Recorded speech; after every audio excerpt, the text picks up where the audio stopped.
Welcome back. Happy New Year to all of us. Happy New Year to all of us. Welcome back. After that break and coming to a new year, new energy. I'm sure all of us are very fresh, and I want to say last year did us very good. And we are very optimistic that this year is going to be even much better. I want to really welcome you back to these our sessions. Today we just want to welcome back one another. I have welcomed you back, and just be happy to hear your voices this morning, this being our very first meeting. But as we welcome one another back to our sessions, for those of us who are new, once again, my name is Joseph Elasu, as you may see on your screen. Last year we had a very, very good time, and we ended the year very well. There are a number of highlights that really, that give me courage, especially the last day we really noticed that people had been able to move, people had been able to progress with their research. And for me, that was really very, very important. So this year, and this is for our student session, I do not know what is in stock for the main session, but I think we have our seniors who run. They may be able to give us highlights of what is there for the main session. But 3 to 4 hour time period, I've just decided that before we even kick start with so many things, I first want us to just talk about ourselves today. And as we talk about ourselves, we want to just try to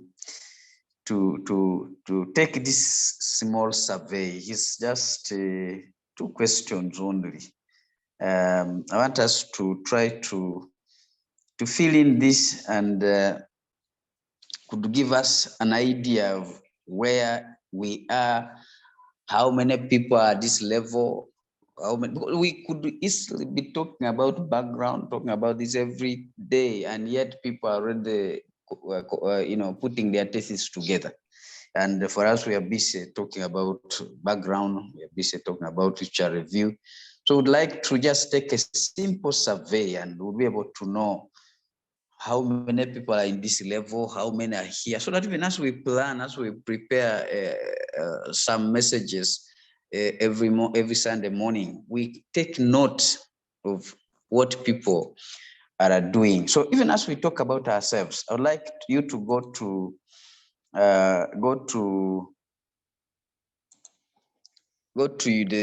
our main forum, our sub forums, all the 2, whichever, I don't know which one you are in, and look at the link that I put there. Kindly respond to these questions, and I'll be able to see from here how we are faring, who is where. Obviously, your name will not be seen, but the answers you're going to provide, we'll be able to see from here, and then we'll be able to know how many people are where and what are they doing, so that we could be able to plan accordingly. So even as we begin to talk about ourselves, kindly go to your open your chat and just answer a few of those questions. There are 2, and I already have 1 response there. So if you could just tap into those and submit, I'll be able to see what you're doing. Otherwise, welcome back. And I'd like just to open this flow right now. Today, I just want us to talk about ourselves. And when I say talk about ourselves, I'm interested hearing you tell us, for me, this is what I'm doing. Over the break time, this is what I was able to do. This is how far I have moved. oh, this is how things were. I did not move. I did not do anything. So just let's give update to one another. Okay. So when I look at my chart here, I am seeing, let me see. So we are about to 10. But out of the 10, I also know that we have Professor, which is excellent. Professor, you are not eligible to answer our survey. And a doctor already in the house and a professor in the house, you are overqualified to give us data that we are looking for. So kindly don't answer our questions. So these questions are for us, the students. But as we answer, can we now talk to ourselves, starting with the peace? Peace, welcome back and good morning. How are you this morning? Good morning, my brother. Happy New Year. Happy New Year to you. Welcome back. Thank you. Welcome back to. Thank you. So tell us what is happening in your space there. My space. I'm okay. I've been this break. I've been reading Creswell. It's a methodology book. Yes. And it has been an interesting book for me. I've learned a lot. Actually, I'm soon finishing it. So when I submitted, I said, let me go back to my methodology and read. So I finished Newman. So I'm now on Creswell. Newman 2014. Now I'm reading Creswell 2014. Wow. Wow. Yes. That's very good to note. And you have already been submitted, but you're going now to read and try to master some of these methodologies. Do you know what is funny? Yeah, no. Every day you see your work is not worth submitted. So when I read this Creswell, I said, oh, I hurried, I would have waited. Wow. Wow. That's why. Thank you very much, my sister Peace. So what advice, how do you encourage the rest of us? PhD is all about reading. There is no way you can run away from reading. When you're reading, you try to memo. You do memos for whatever you read. And out of the memos, it's when you can organize those memos and you come up with something. But the big advice is to read, nothing else but to read. Mostly to us who are doing research, PhD by research, you must read and you must own your work. And you can't own your work when you've not read. True. That's so interesting. Thank you very much, Sister Peace. Oh, welcome, dear.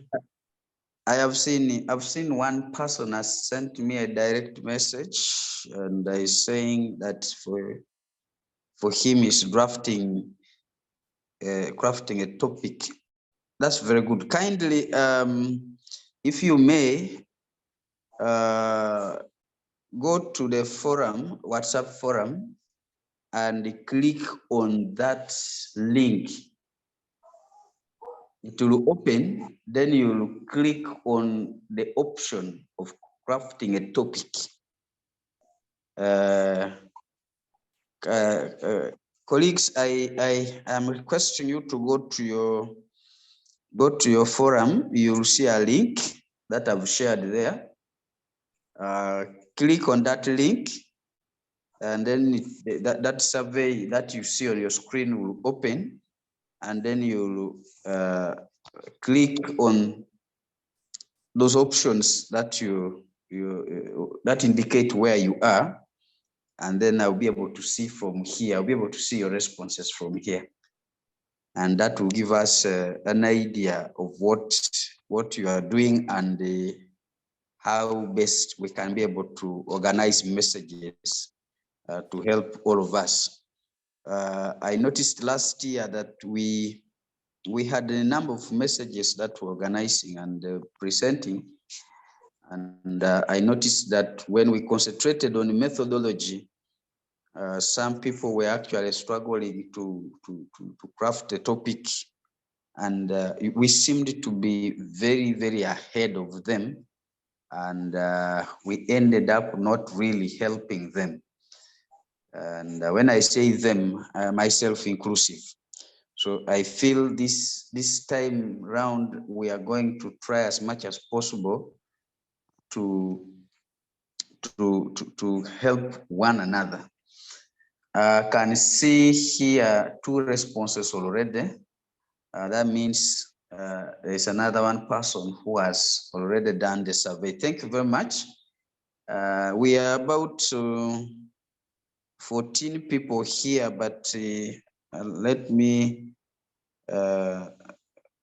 be sure that there is our professors and our doctors are not eligible to take the survey, because we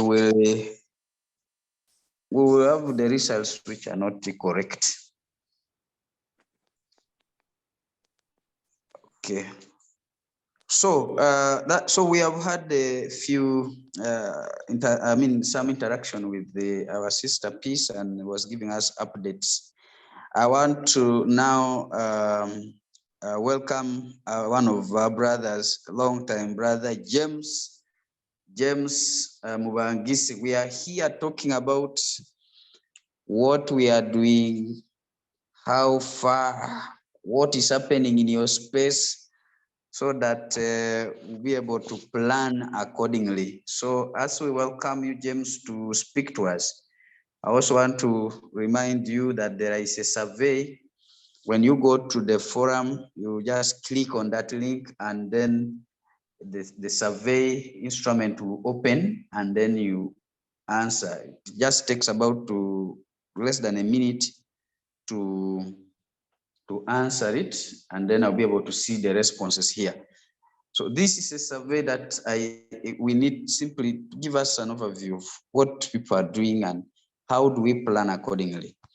Again, I want to say that the professors here and the doctors are not, they don't qualify, they are overqualified, so they cannot be, they will not answer our survey. So it's purely for us students, because if we have them on board answering, we will have results which are not very correct. So professors and doctors who have logged in, kindly don't take our survey. Okay. So James, welcome back. And what is happening in your space?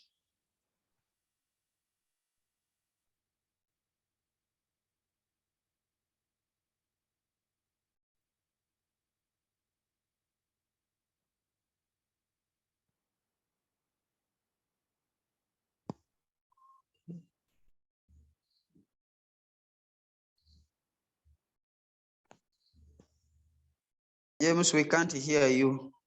Neither do we see a sign of your microphone. I hope all is well.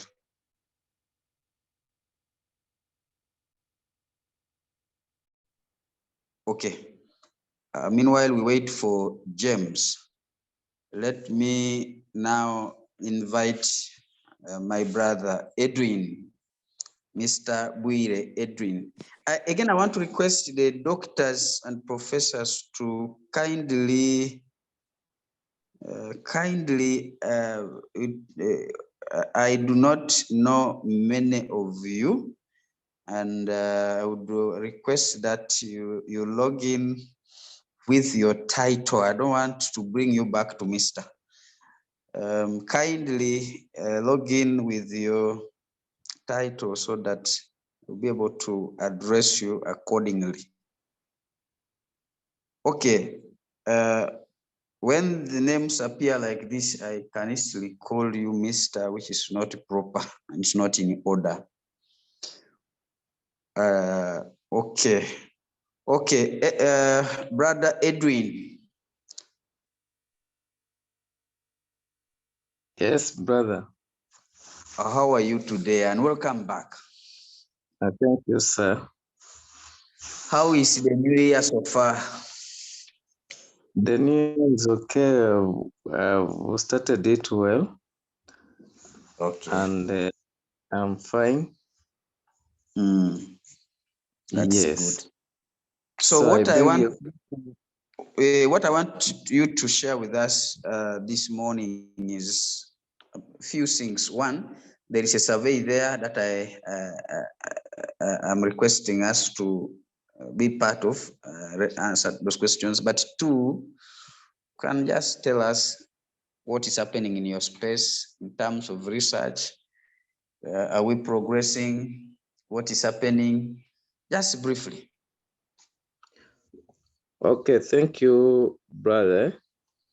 What I can, I'm progressing well. I'm actually now at the level of creating my topic. And the other day I was discussing with my supervisor, and he was giving me guidance on how to move on. And I believe in 2 weeks' time, I'll be done with that. And I pray that with your guidance plus other supervisors, I'll move on well very fast. Thank you, my brother. You're welcome. Thank you very much. And that is why this survey is very important, because I will be concentrating on providing messages without taking care of where people are.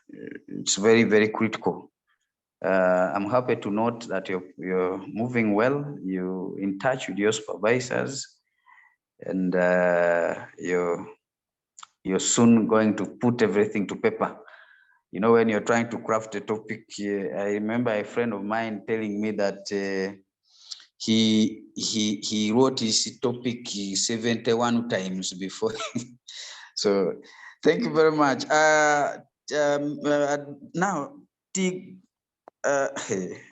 there is a friend of mine who has put up his hand. Kindly unmute and speak.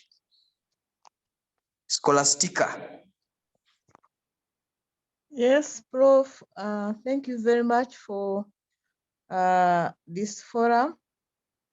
I'm a student of Kyambogo University. At the moment, I have presented my proposal to the faculty for, to the department. They haven't come back to me, but the presentation on background is still useful for me because I haven't got feedback, and I know I'll have to make some revisions. So I wouldn't say that I'm ahead of the presentation. I still value it. Wow. And so during the Christmas break, I was trying to read more, to get more literature, because I know once I'm given a go ahead, I will have to expound on my literature. So this forum is so useful to me. Thank you. Oh, you're welcome, Scholastica. So on question number 1, you're telling us that you still feel that, let me see, you still feel that the issue of the background is very important, and I'm now trying to see if I can respond on your behalf, but I seem to, okay. Let me see what I can do. There are 2 colleagues who have sent me direct messages. I think they're finding challenges handling the link. Let me see if I can respond on your behalf. Thank you very much. That is from our sister Scholastica. She's moved to the level of submitting her proposal to the department and is waiting for the feedback. Thank you very much. I have here a colleague who has named himself or herself as K. K. So speak to us, K.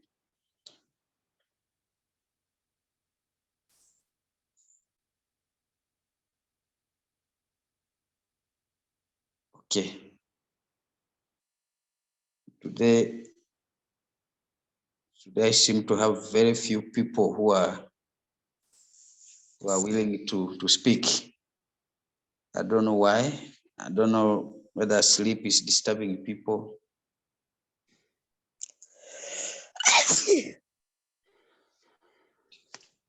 Okay. So let me let me go to Madam Sarah. Madam Sarah Adnan.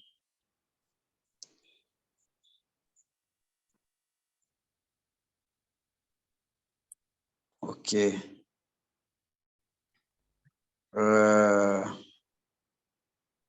Somebody is saying that the link is saying not permitted. I don't know why, but some people are actually feeling it. I don't know. Let me try to see if there are any adjustments here, but I am seeing some responses coming in. I don't know why yours is a problem. I think what Joseph, Yes, what Prof. they have to do is let them use the ID and the passwords. They will join it direct. I think some of them are just trying to click. And you know, there are two aspects. The first one is a requirement that they download the app. And the second one is actually the actual link. But there are also our old links that we used to provide. Yes. So I think they should look at the most recent one. Okay. Yeah, but Joseph, okay. May I say something related to the Please. question you asked? Yes. To me, the issue of the background is an issue that that we all require. I mean, including myself. When I listen to you and you are presenting your work, although I've written and published many papers, but when I listen to you, there's something that I pick that somehow improves the way I do things. So there's always learning at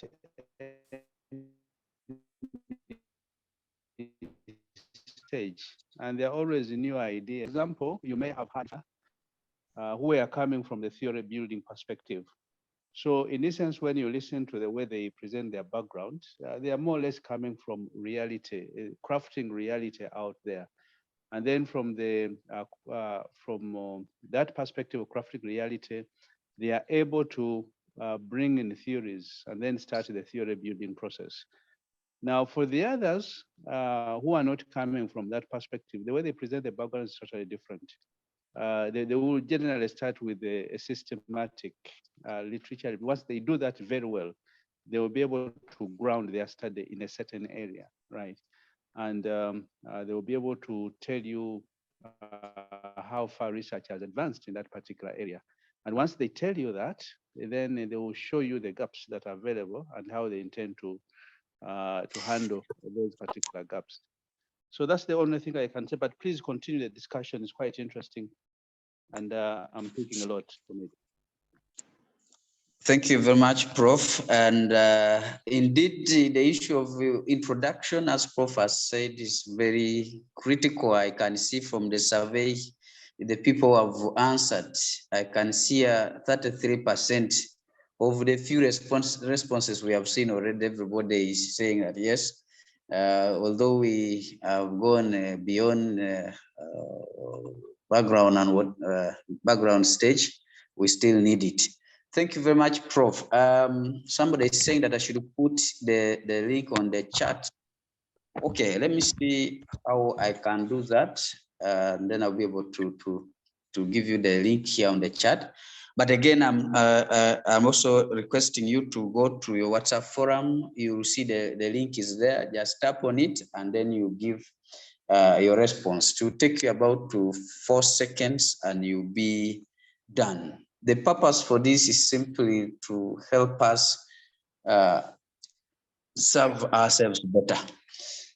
This survey is not for it's not for any hidden agenda. It's simply to help us know how we can be able to serve you better. Okay, somebody saying I failed to access the form. Okay, I'm also trying to see how I can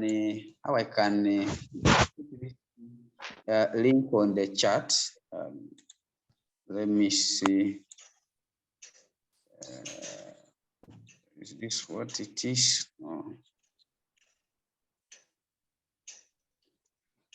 Okay.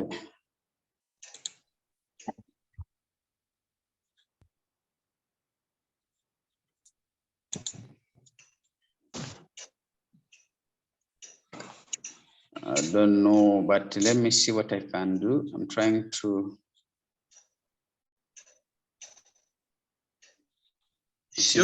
But let me see. Yes. They can, Yes, Prof. they can pick it from the. They can pick it from the WhatsApp. Yeah, I've sent it on WhatsApp, and I think some people seem to be unable to see it. I don't know why, but the link is there on WhatsApp. I've put it on WhatsApp. But on you the have forum. You have to put it again when it was already sent. By even No, somebody wants it on the chat here, but I don't know how that can work. But let me see. Brother, I used the WhatsApp, but it told me that I need a permission. I used the WhatsApp one and it told me that I need permission. Now, when it tells you that you need permission, you follow down there. There could be something you need to activate. Otherwise, I'm seeing these other people who have put it. They filled it without any challenge. You try it again. Let me see. Also these IT issues are, can be a problem, but let's hope that we can. And somebody has put it even on. So you go to the chat, and the Florence has helped us, has picked it. Just go to the chat where there are messages and click on it. I think it will open. Okay. All right. So we can now continue with our discussion, and I think we're expecting James to speak to us, but I think James has had problems with his network. But we can now maybe go to Sarah. Sarah, are you there?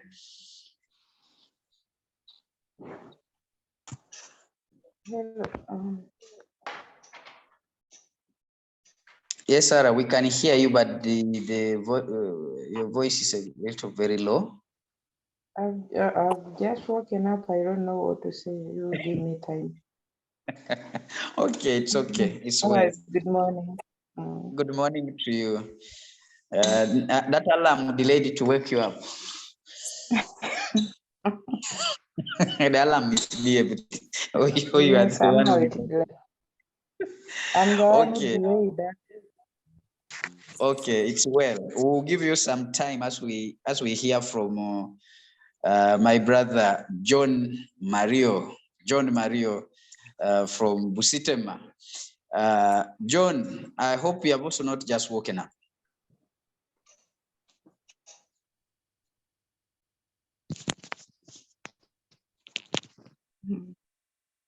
Not at all. I've been up, but I'm having trouble. I've been having trouble accessing the form. I'm fidgeting around, and I need permission. That's what it says. I don't know why it's behaving like that, but I am already seeing responses coming in. Maybe there are certain things you need to adjust somewhere on your gadget, but I'm already seeing responses coming in here. I can see, and these people are not asking me for any permission. But meanwhile, as we try to sort out what that could Joseph, be. Joseph, the other thing, yes, I tried to log in from another machine. It asked me for permission. So what I did is to download the latest version of WhatsApp, and it is working. So you never know, maybe they need to update the app. Yes, those are the possible options. Colleagues, do that as Prof has done, and I can see responses here improving. But what is coming out very strongly is the issue of the background. As you can see, from the statistics here. I think this is very good. It's very good that we take this. Even people who are already doing their data analysis, they still concur with the Prof that the issue of the background is very important, and therefore they still need more on this. And Prof, as we plan, you can now tell from the few people who have answered that there are still a lot of issues here that students feel we can put emphasis on. You can also see from here, from just the 4 responses, you can see that people are still have an idea. I mean, they still need a lot on literature review. The issue of theory, as you can see, the statistics here, people think. And then we have the philosophy, the issue of the paradigms. So you see that people still need guidance in there. But in this question, suggest ways that can help us improve the student session. Okay. So you can see this, I've not provided options, so people are giving their views, and you can see that there are some responses here already.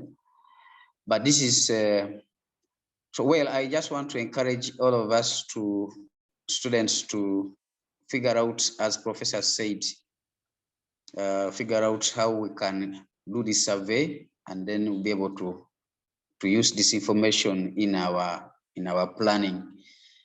Thank you, colleagues. Now, I have taken long without hearing from my brother Bernard. Bernard, good morning.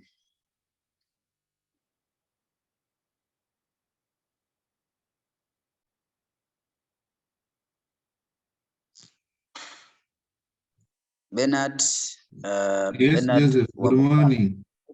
Good morning, my brother. Happy New Year.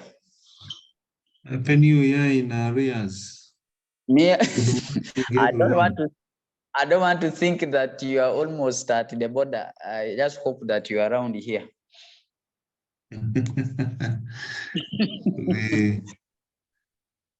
we So are any around. update? Glad to be back on this platform, and good morning, everyone, and Happy New Year once more. Happy New Year. All, I hope everyone is fine. Yes. So give us some updates on your space there. What's happening in your space? What is that is new in addition? So just give us some few updates around there. Well, since we took a break, since the last time we were here, Christmas came in, but we continued working. Personally, I embarked on writing a manuscript based on what I'm working on, which I submitted. Still waiting for review to get a journal to get back to me. Other than that, I have started looking at the preliminaries of what my data says so far.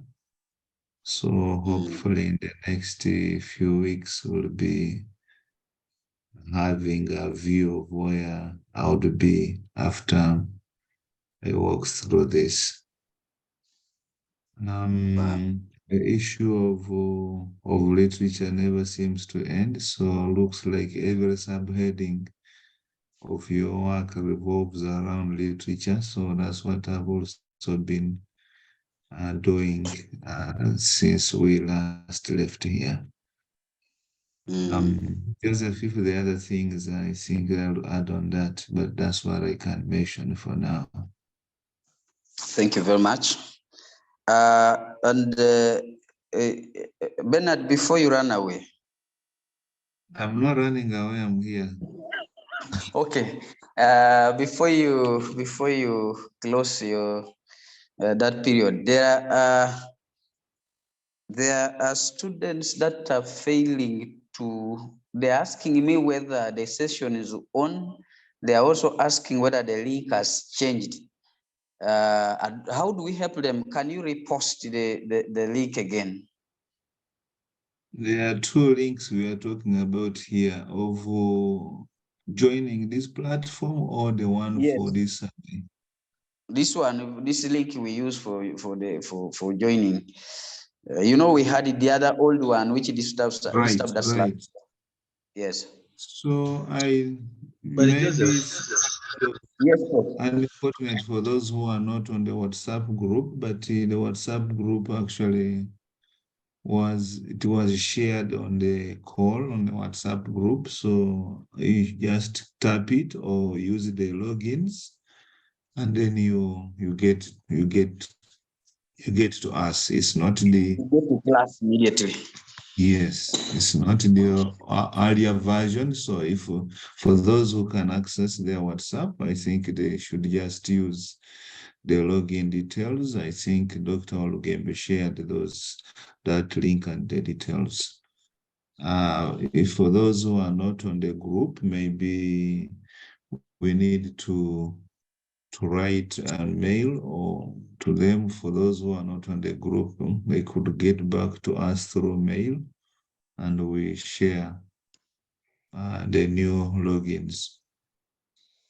Yes, thank you very much, Ben. Prof, you were saying something before Bernard came in. No, I entirely agree with him. Let them go and pick the latest communication from WhatsApp group.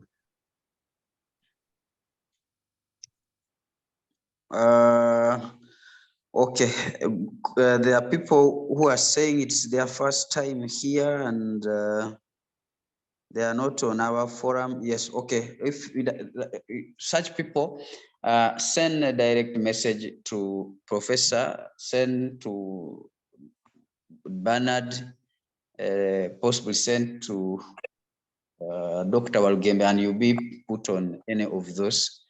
But they can also send to me, so I could be able to do that, but later after the session. Okay, I'm receiving quite a number of direct messages on the same. Okay. Sarah can send, okay. Let me see what I can do for you. Okay.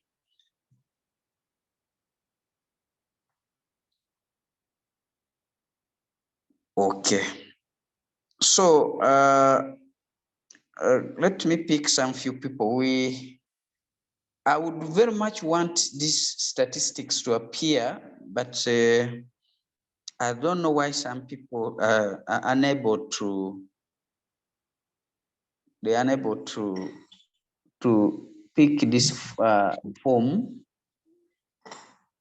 I don't know what is. I think if those who are online, if they can click on the link that Florence shared, it is running. Yeah, it is, and I'm seeing people. I'm seeing some people still. They ask that the system is asking for permission. But I remember while generating this, I didn't put in a security code to. I don't know. But but you have an idea now of what to do. Even after this session, you still go back and try to give this will be running through. we'll be able to pick these responses even after our student session. But I can draw your attention to what is happening here, and you'll be able to see that indeed some of the parts are put here are really critical, especially here. In this question here is very, very critical for us. And I think this is okay. So going back to our discussion, we have George, Mr. George Kasule. How are you? What is happening with you and in your space?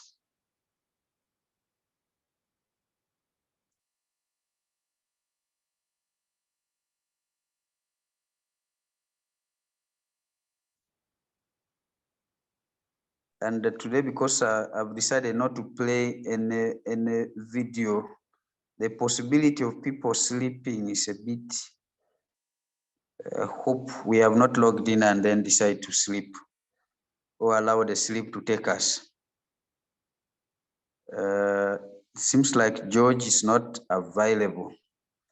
Let's go to Galaxy A72.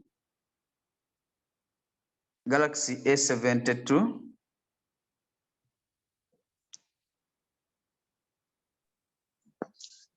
Sorry, I've just joined it now. I don't know what you have been asking. So. Yes, I'm sorry. Number one, I was interested in hearing your voice and knowing that you are awake. For me, that is very important as well. Yes, let me name my what? The gadget. Okay. Even before you rename your gadget. Yes. I would like to hear from you. How far have you gone with such?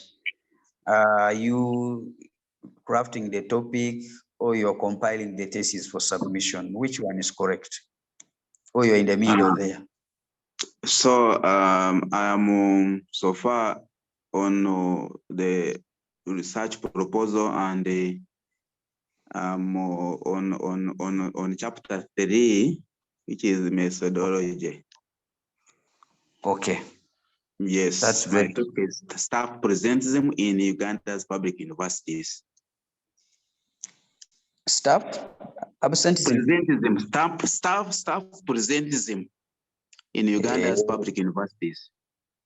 Wow, that's yes, very interesting. That's very interesting. Thank you very much, and we sincerely wish you well as you continue to struggle. Thank you for sharing with us this morning. You can now go ahead and rename your gadget. And I want to welcome George. I can see George now is back. George, can you share with us what you're doing and what's happening this morning?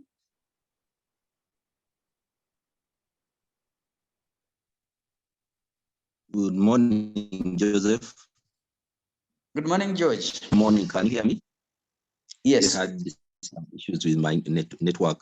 I am well. I am at. I've just submitted my proposal for review, and wow. I'm waiting for feedback. I'm looking at also management in Uganda. Okay. So it is well. I'm on the struggle. In the struggle. Yeah, we must continue. Thank you very much. And you have moved, at least by the time you submit the proposal, you have really moved, and we sincerely hope that the forum has played some small part in enabling you reach that far. Very significant part, actually. Thank you. Thank you very much. I'm also interested in seeing people put up their hand. I only saw one person. The rest are waiting for me to call them. But I will call you. I will make sure that I call you. Grace Atwikirize. Grace, are you with us? Or the gadget is alone with us?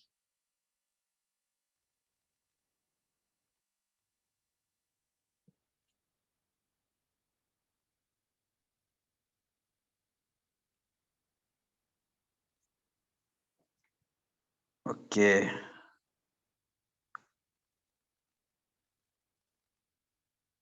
Okay. It looks like Grace is having issues, but let's speak to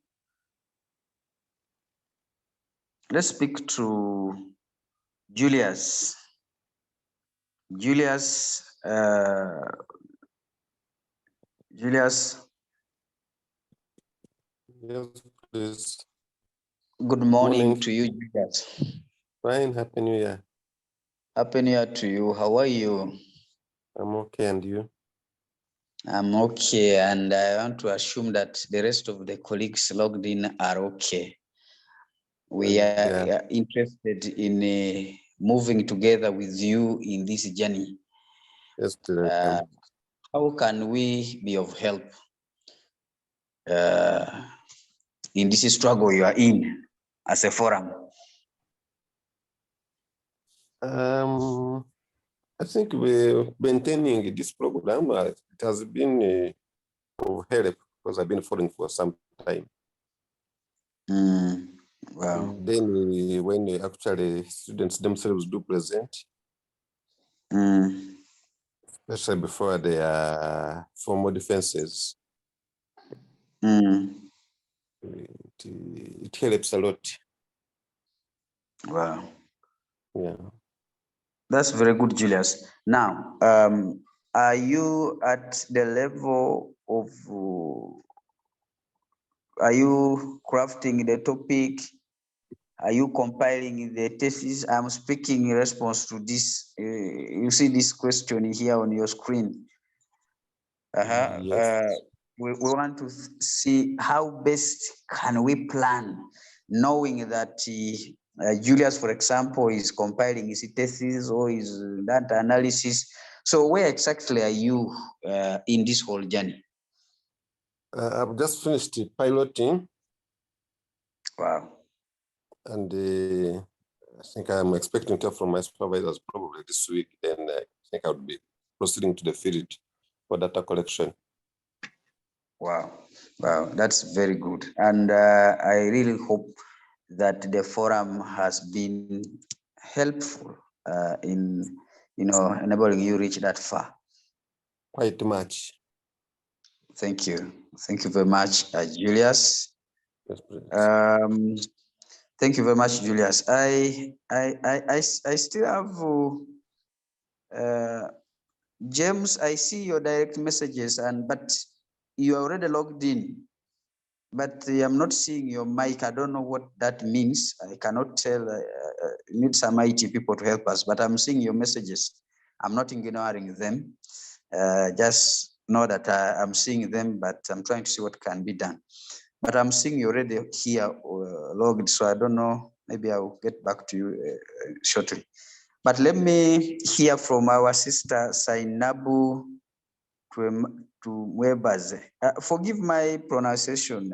Somehow I come from the East and we seem to have problems pronouncing some names. So if I pronounce it badly, kindly don't take it that I have decided to give you a different name.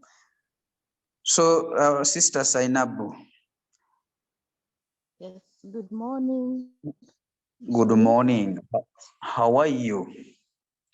I am good. Happy New Year. Fine.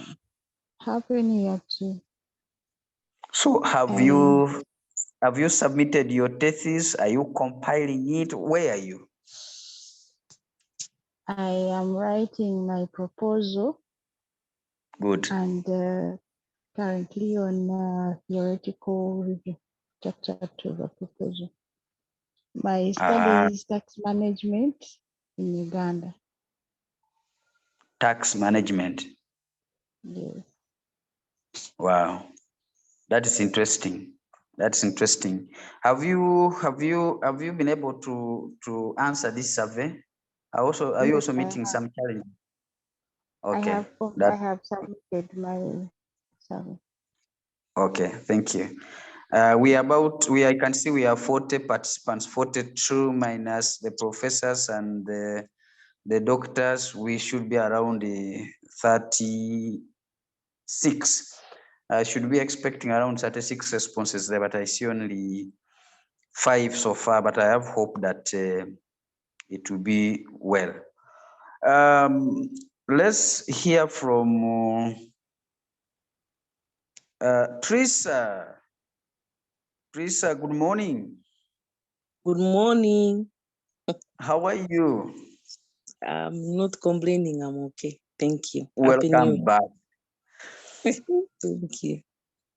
I was wondering how can this day end without Teresa saying something?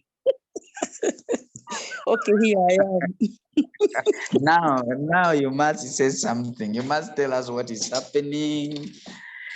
And I want this question here, you must answer. At least for you, you must answer. Which one? I already answered the one in the survey. Now I have one more for you. All right, no problem. Since you are part of the whole thing, how can we serve people better this year in our 3 o'clock session? The rest from 4 onwards, the seniors know what to do. But here where we are learners, we are just there. How can we improve? How can we make better use of this 1 hour?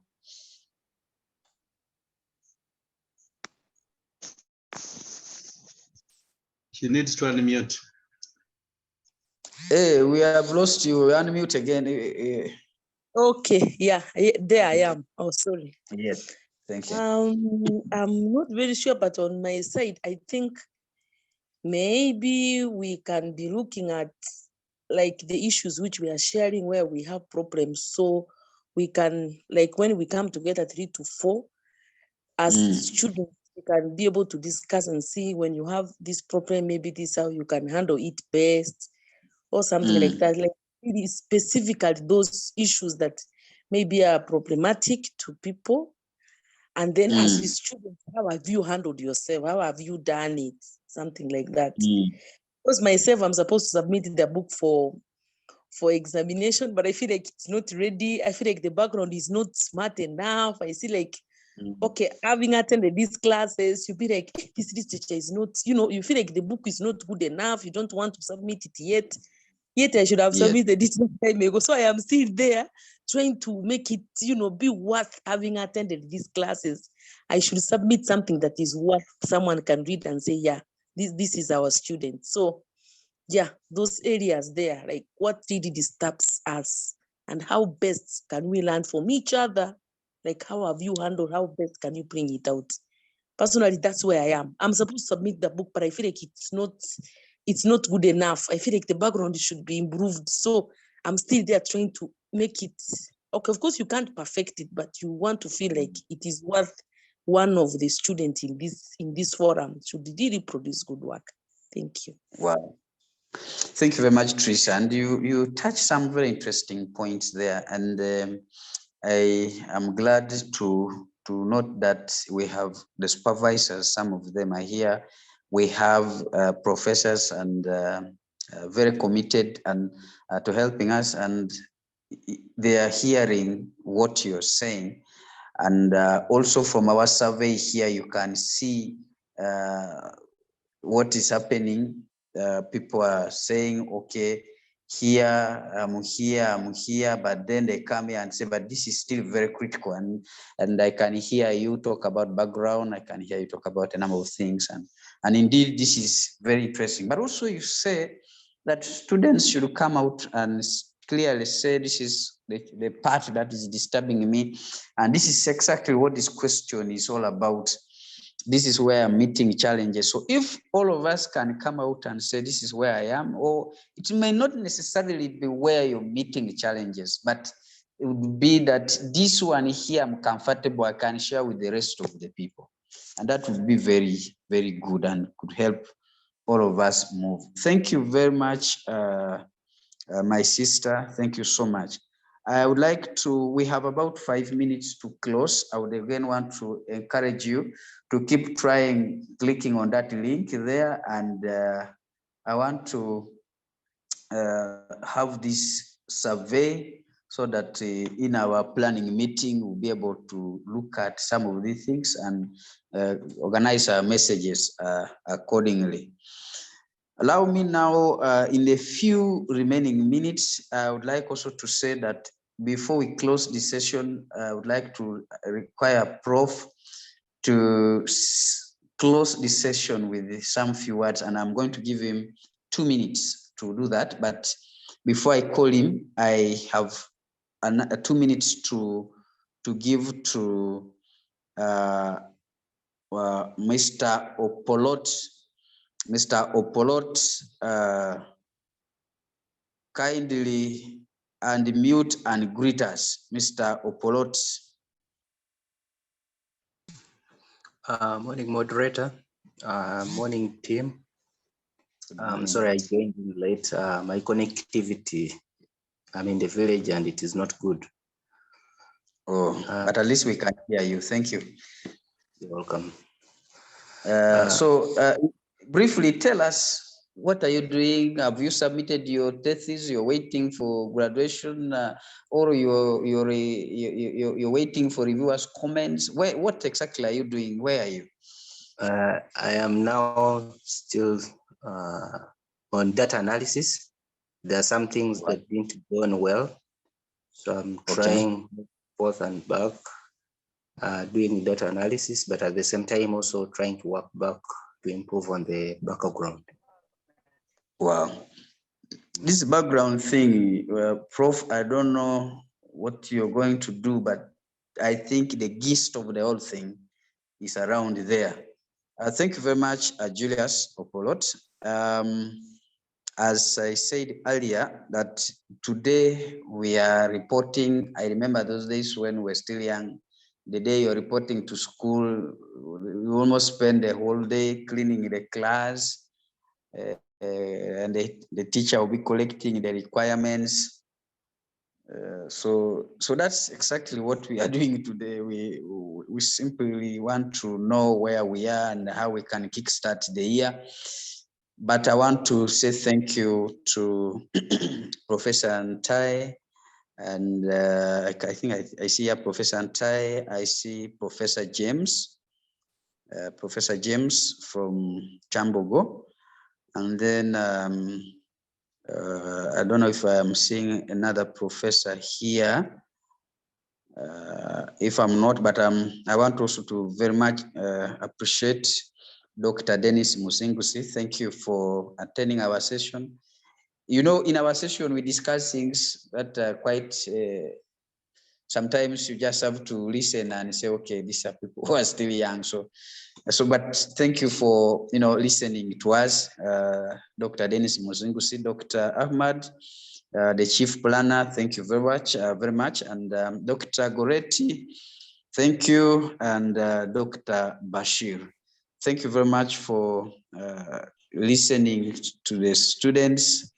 I want to now take this opportunity to invite Professor Joseph Ntai to speak 1 or 2 words to the students before we close the student session today, and then we move to another session. So, Prof, you're very much welcome to speak to the students. Thank you very much, Mr. Elasu Joseph, for the great job that you are doing and for sacrificing your sleep. And good morning, everyone, and Happy New Year. I must say that 2023 is going to be a very good year and a rewarding year for each one of us here because there are lots of things to learn. I would like to, again, welcome new members who are joining us in 2023, and also the old ones who have been with us for now, possibly 3-4 years. We started in 2020, May, and this is 2023. I'm sure in May, that will be exactly 3 years. I think you've been very good in terms of sharing your ideas. You've not kept anything to yourself. So I think that's where we're going to pick from.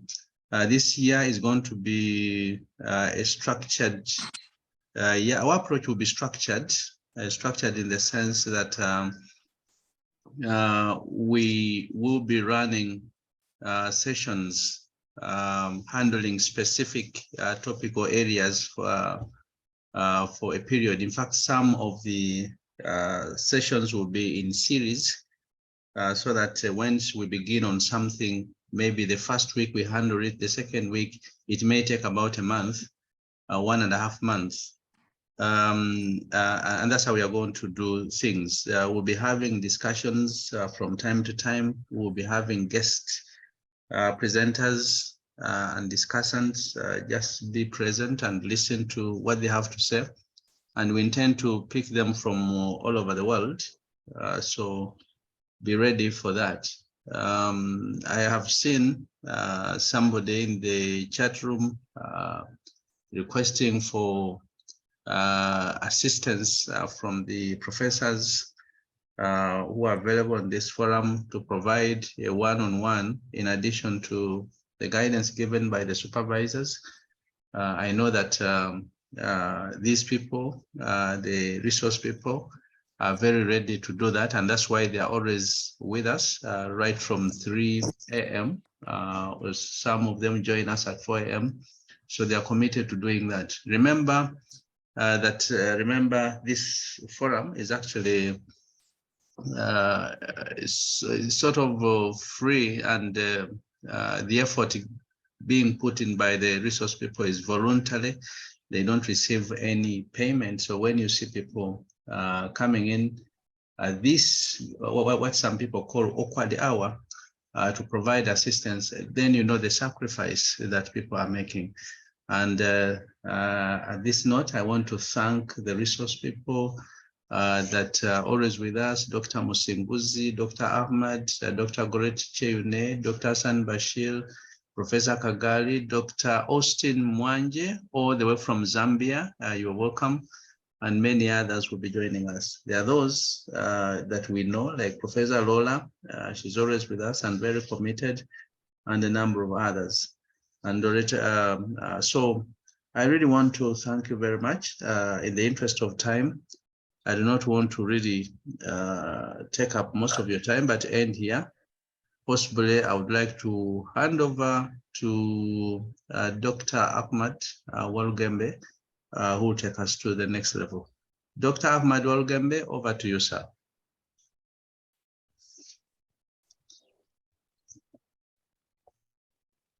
Thank you very much, Professor. I wanted to confirm if I'm clear from that side. Yes, you are. Yes. Members, good morning, and I Happy New Year. I would like to take a minute and also appreciate the team for the job well done. I'd like to add on the voice of my brother Erasu for renewing our commitment for 2023 by ensuring that we achieve our desired objectives.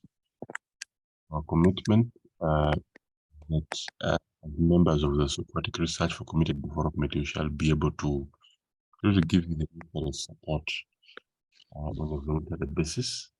And we wish that members should be able to achieve and set targets for the year, especially in the academic growth. Allow me congratulate those members who are able to finish this year their PhDs. And Vincent, Erasu, and we have around 4 from the platform who are able to graduate this year. We really have congratulated them. We are proud of them, and hopefully they are going to be part of the team that is going to come back here and support others to go through the same process. It is really a good mark of achievement. As Prof mentioned, we are still working towards having a number of issues in place, especially work plans and trying to design the workflow for the year. For those with proposals, please forward them to Mr. Elasu, to Professor me, and to all the other members.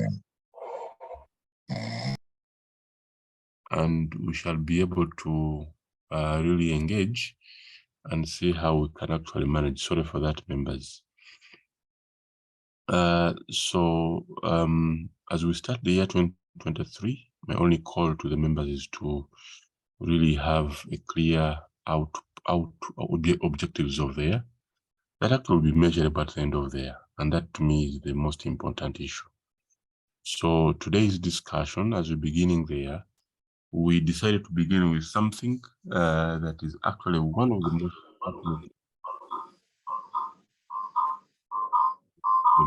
pertinent issues in the discussion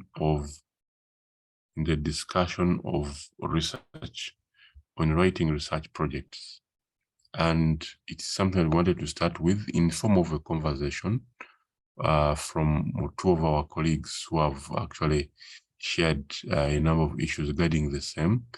But as we normally do, all the senior colleagues who have been able to make contributions here, those online and those not online, we really appreciate them, and we think that they really make some great and remarkable contributions. We're proud of all of you. Members have talked about you. Dr. Dennis Musenguzi is among the pioneer facilitators here. We remember him in his class of theoretical discussions. He did a very good contribution since 2020. Dr. Musenguzi, we thank you and we appreciate you. Dr. Goretti, you're always with us. Dr. Hassan Bashir, Dr. James, Professor Kagari, Professor Rolla, Professor Michael Koche, we really appreciate you. Even the senior students, some of those who were able to successfully graduate this year, like Sylvia, they have played a greater role. Some of those who are yet to graduate but are about to graduate, Bernard, Amerit, and others, Charles Solupot, we really appreciate your contribution. Erasu Joseph, in the previous years, and we think this year you're going to make more contributions ahead. So allow me today introduce our two guests, and we start on a discussion on the background.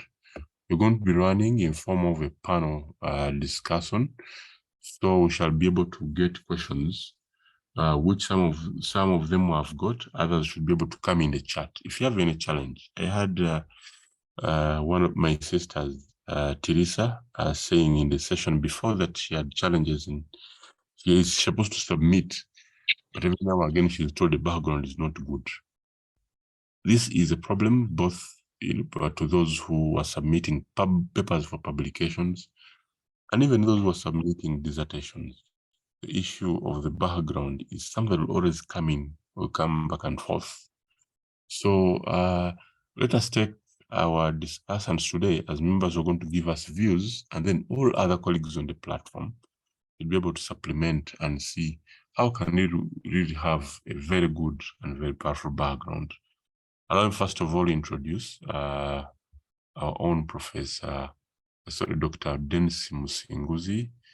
Dr. Dennis Musenguzi, I don't know whether you have upgraded to the level of professor, but he has been a senior lecturer with Uganda Matters University in Kozi, and he has been a very active member on the platform and the research over time. Dr. Dennis Musenguzi, are you online? Yes, I'm online. I hope you can hear me, Dr. Walugembe. You are very, very clear, Doctor. Oh, thank you. Welcome. Dr. Hassan Bashir, are you online? Dr. Hassan Bashir is the head of Department of Business Administration from Macquarie University Business School, and he has been part of a number of panels on the same platform. And he has shared a number of issues about writing, academic writing. I think he'll make a good contribution in this area, given that he teaches communication. Dr. Hassan, are you online? Yes, Doctor, I'm online. Thank you very much. So, ladies and gentlemen, today's discussion is going to be led by those two, but all the others, as I earlier mentioned and talked about them, will make contributions. Bring out your question in line with the background and see if it can actually be tackled very well. Without really wasting a lot of time, we are 10 minutes into our discussion. Allow me say that we're going to use a panel model, and we have a few questions that have been coming in. I would request you to put your questions in the chat, but I will give possibly the first preamble to Dr. Dennis Musinguzi. Dr. Dennis Musinguzi, probably there is a question on what is the background of study and what is the purpose of the background of study in research? What is it? I will possibly bring in one by one, depending on the flow of the questions. But at the moment, Dr. Musinguzi, let me invite you to give a few minutes a talk on the background, its relevance in research and why we need it, and why should somebody focus and put a lot of time on making a very, very good background of study.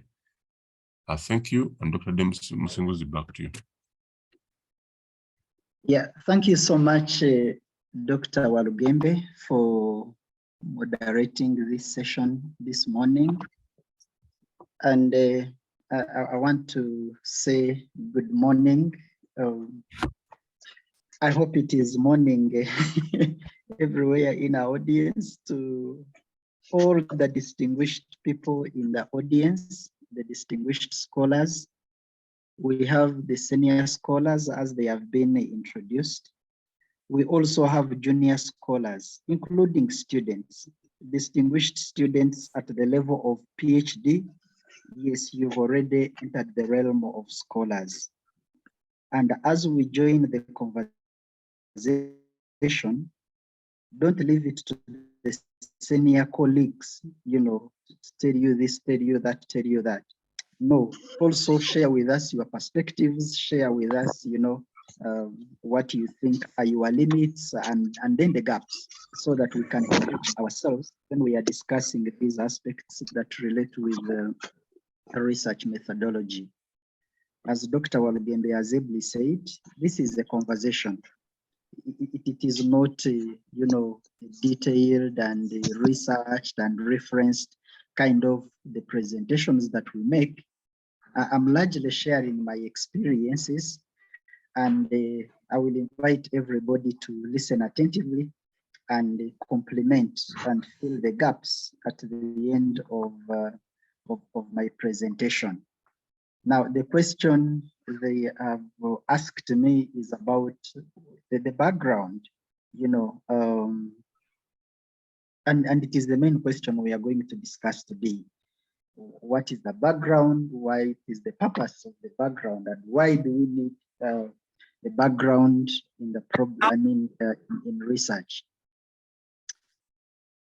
I want to begin with this simple analogy and experience, outside the research. When you go to a doctor for any reason, normally experienced doctors will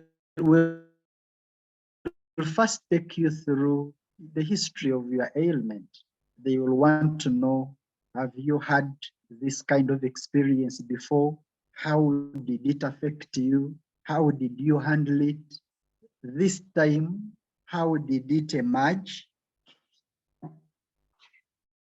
They are telling me from my computer that my connection is unstable. I hope you are hearing me, Dr. Ahmed.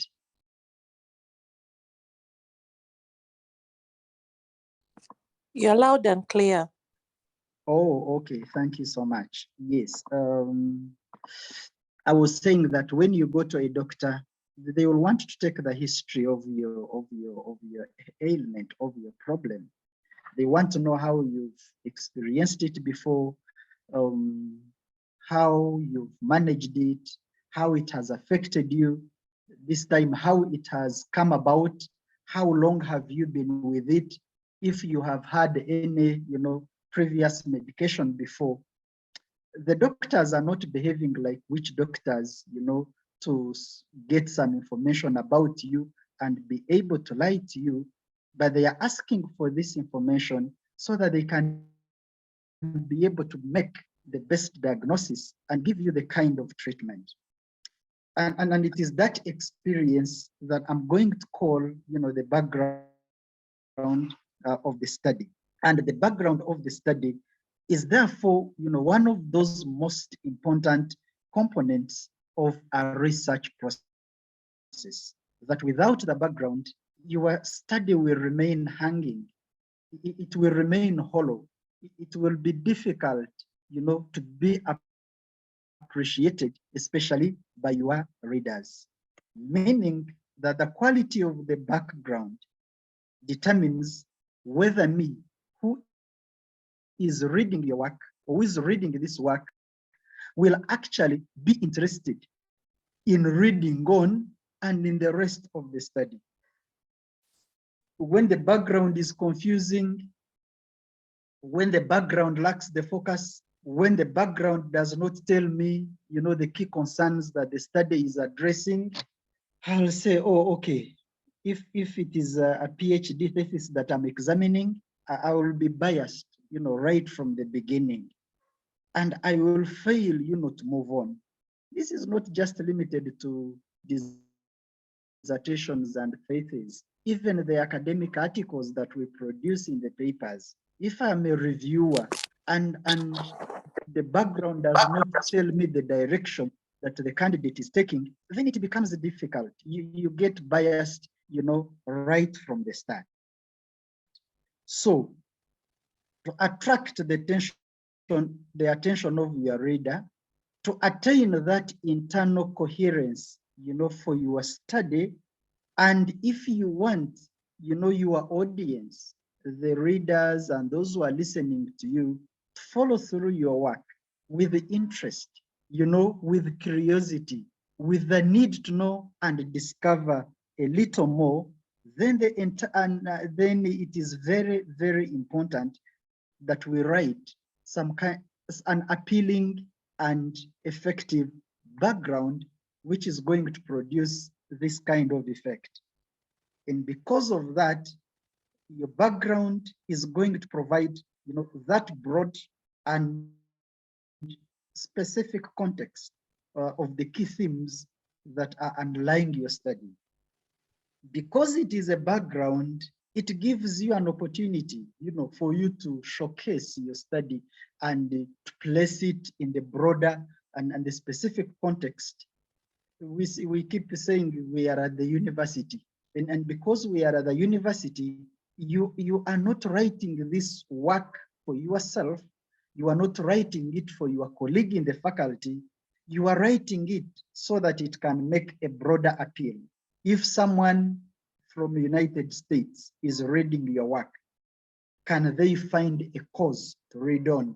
If someone from Europe, and that's why when we are writing the background, some of the mottos and approaches, we say, the inverted triangle, go global, go continental, come national, and, move down. That is what I'm talking about, the broader context of the issues that you are addressing, so that you are able to attract, that broader appeal from the broader readership of your study, so that they can find a purpose and cause of following up.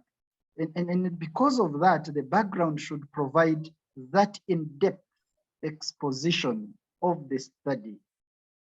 It should clearly, demarcate the interest of the researcher in carrying out this, because even a reader wants to know why the heck is this subject, what are the interesting perspectives and dimensions about it, and why is even the researcher himself or herself is interested in this kind of the topic and the concerns that underlie the topic, and why this particular kind of direction that it is taking. So the reader is introduced, to the research and its importance in that clear and logical manner. Yes, logical manner. Walugende was saying I used to make presentations on philosophy. One of the important aspects that philosophy introduces to academic work is the question of logicality, the thinking processes, the flow of ideas, the connectivity between ideas and how you're placing all these to make sense to the problem that you are addressing and to make sense to the audience that is following you. And because of that, the aim of the background is therefore to enable the reader to be able to understand the key concerns that the study is seeking to address, and how these issues emerged and how you are addressing them. I hope we shall have questions to explain more on some of the issues that I'm raising.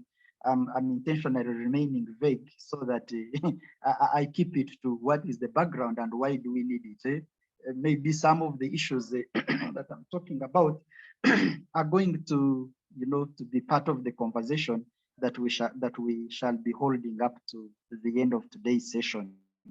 So the background then provides the researcher the opportunity to explain, your concepts that are central to your study. Sometimes we use concepts across disciplines. We have to acknowledge this and show how we have imported them in our study and the kind of relevance that they are going to make. I keep insisting that conceptual clarity is a cornerstone of every academic writing. If there is no conceptual clarity from the beginning, if we just vaguely through the things that we are talking about, it becomes problematic. So the key concepts, the key terms, and you are having the opportunity to do that. You are having even the opportunity to historicize your study. Historicize. Yes, you are dealing with these issues, but how have they played out, over time? And you're, introducing in brief some debates, some shifting focus that is, underlying bit of theorization and historicization, and you want the reader to move with you, to understand where you're coming from and where you are going. So yes, the background also, you are able to introduce briefly some theoretical strands that will both inform and frame your study. At the PhD level, we are theorizing and we are using, theoretical frameworks, and we want to hint on some of these that are going to guide our study, that are going to inform the framing and the analysis, so that then we're able to, create some kind of direction and make it clear and explicit to our audience so that they can be able to follow. What am I saying? That no matter how interesting and important your study might be, the reader will not be interested or will not understand why the study is undertaken if you do not provide, the kind of necessary background information and context that is needed, for them to be able to know what you are doing. So the background gives you the opportunity to navigate through the issues about your study. And the background is not in isolation. It is the background to the study. And because of that, it should have the opportunity to literally say about everything that you are going to include in your study. I keep telling people that ideally nothing new should actually emerge after the background. What we are addressing before, it has already been hinted on, not in detail, but the background talks about it. When I go through the background and then I go to the problem statement and I find things that were never contained in the background, I'll say, no, there is no continuity. There is no internal coherence. The logic kind of breaks and it gets distorted. So the background, since it is the background to the study, it opens up the eyes of the readership to other aspects of the study. It should lead to the problem. It should link with the objectives. It should clearly address, the very things you are going to include in your theoretical and even conceptual frameworks. So it should be able to provide that kind of continuity. Dr. Walugembe, may I give it back to you? Thank you.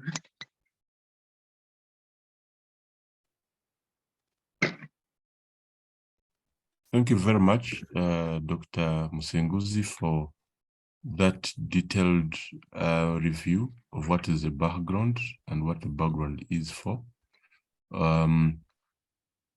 We have a number of issues that are coming in to really look at the background still. But before we go into the different specific questions, let me give Dr. Hassan Bashir also to comment on the same question. What is the background, but also to give us his view on really what's the best way of introducing or starting a background. And possibly sometimes how we start is always a problem. So Dr. Hassan, if you're on, please give a comment before we proceed. Okay, thanks so much, Dr. Ahmed Walugembe.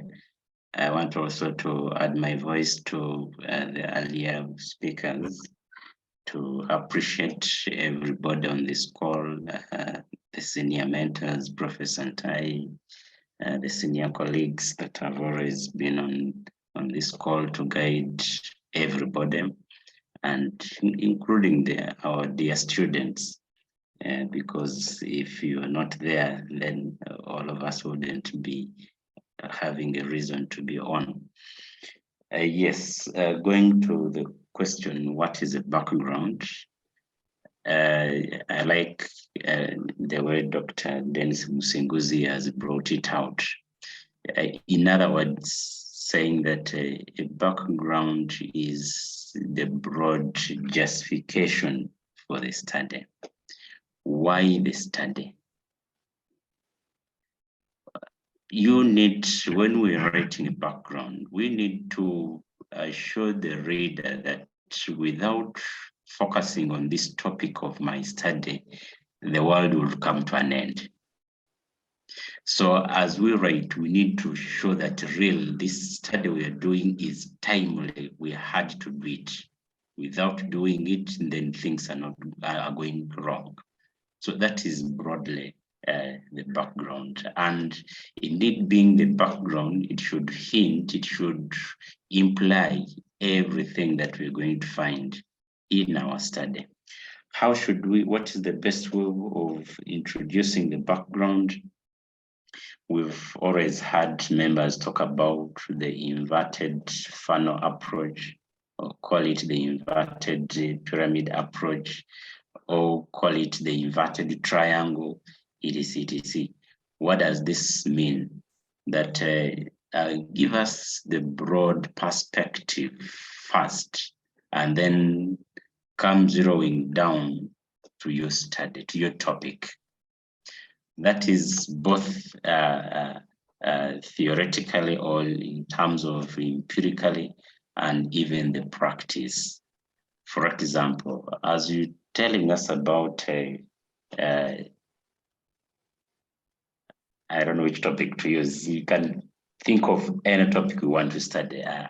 If you allow, I would bias you to my area of specialization, organizational communication, or call it strategic communication.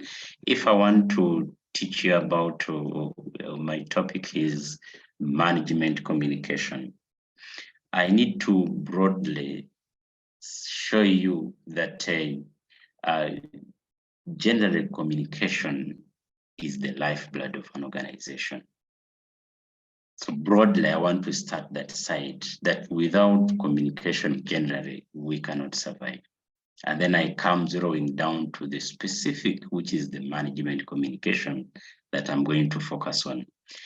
And even when I'm providing the evidences to the problem, I should broadly tell you that globally, organizations are not communicating well. I provide all those statistics as I come down to what is happening to my area of specialization. or to my context of study, which is Uganda or which is this district or etc. So that is the inverted funnel or pyramid approach that we're talking about. Generally, how is the situation, then coming down to the specifics that we're going to focus on in this topic.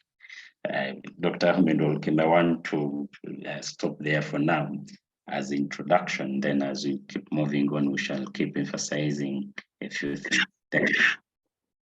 All right, thank you, Dr. Hassan Bashir, for your contribution on that area, and we really appreciate that there is continuity. There is, Dr. Hassan, before you go off, there is normally, in starting to write a background, there is normally a common word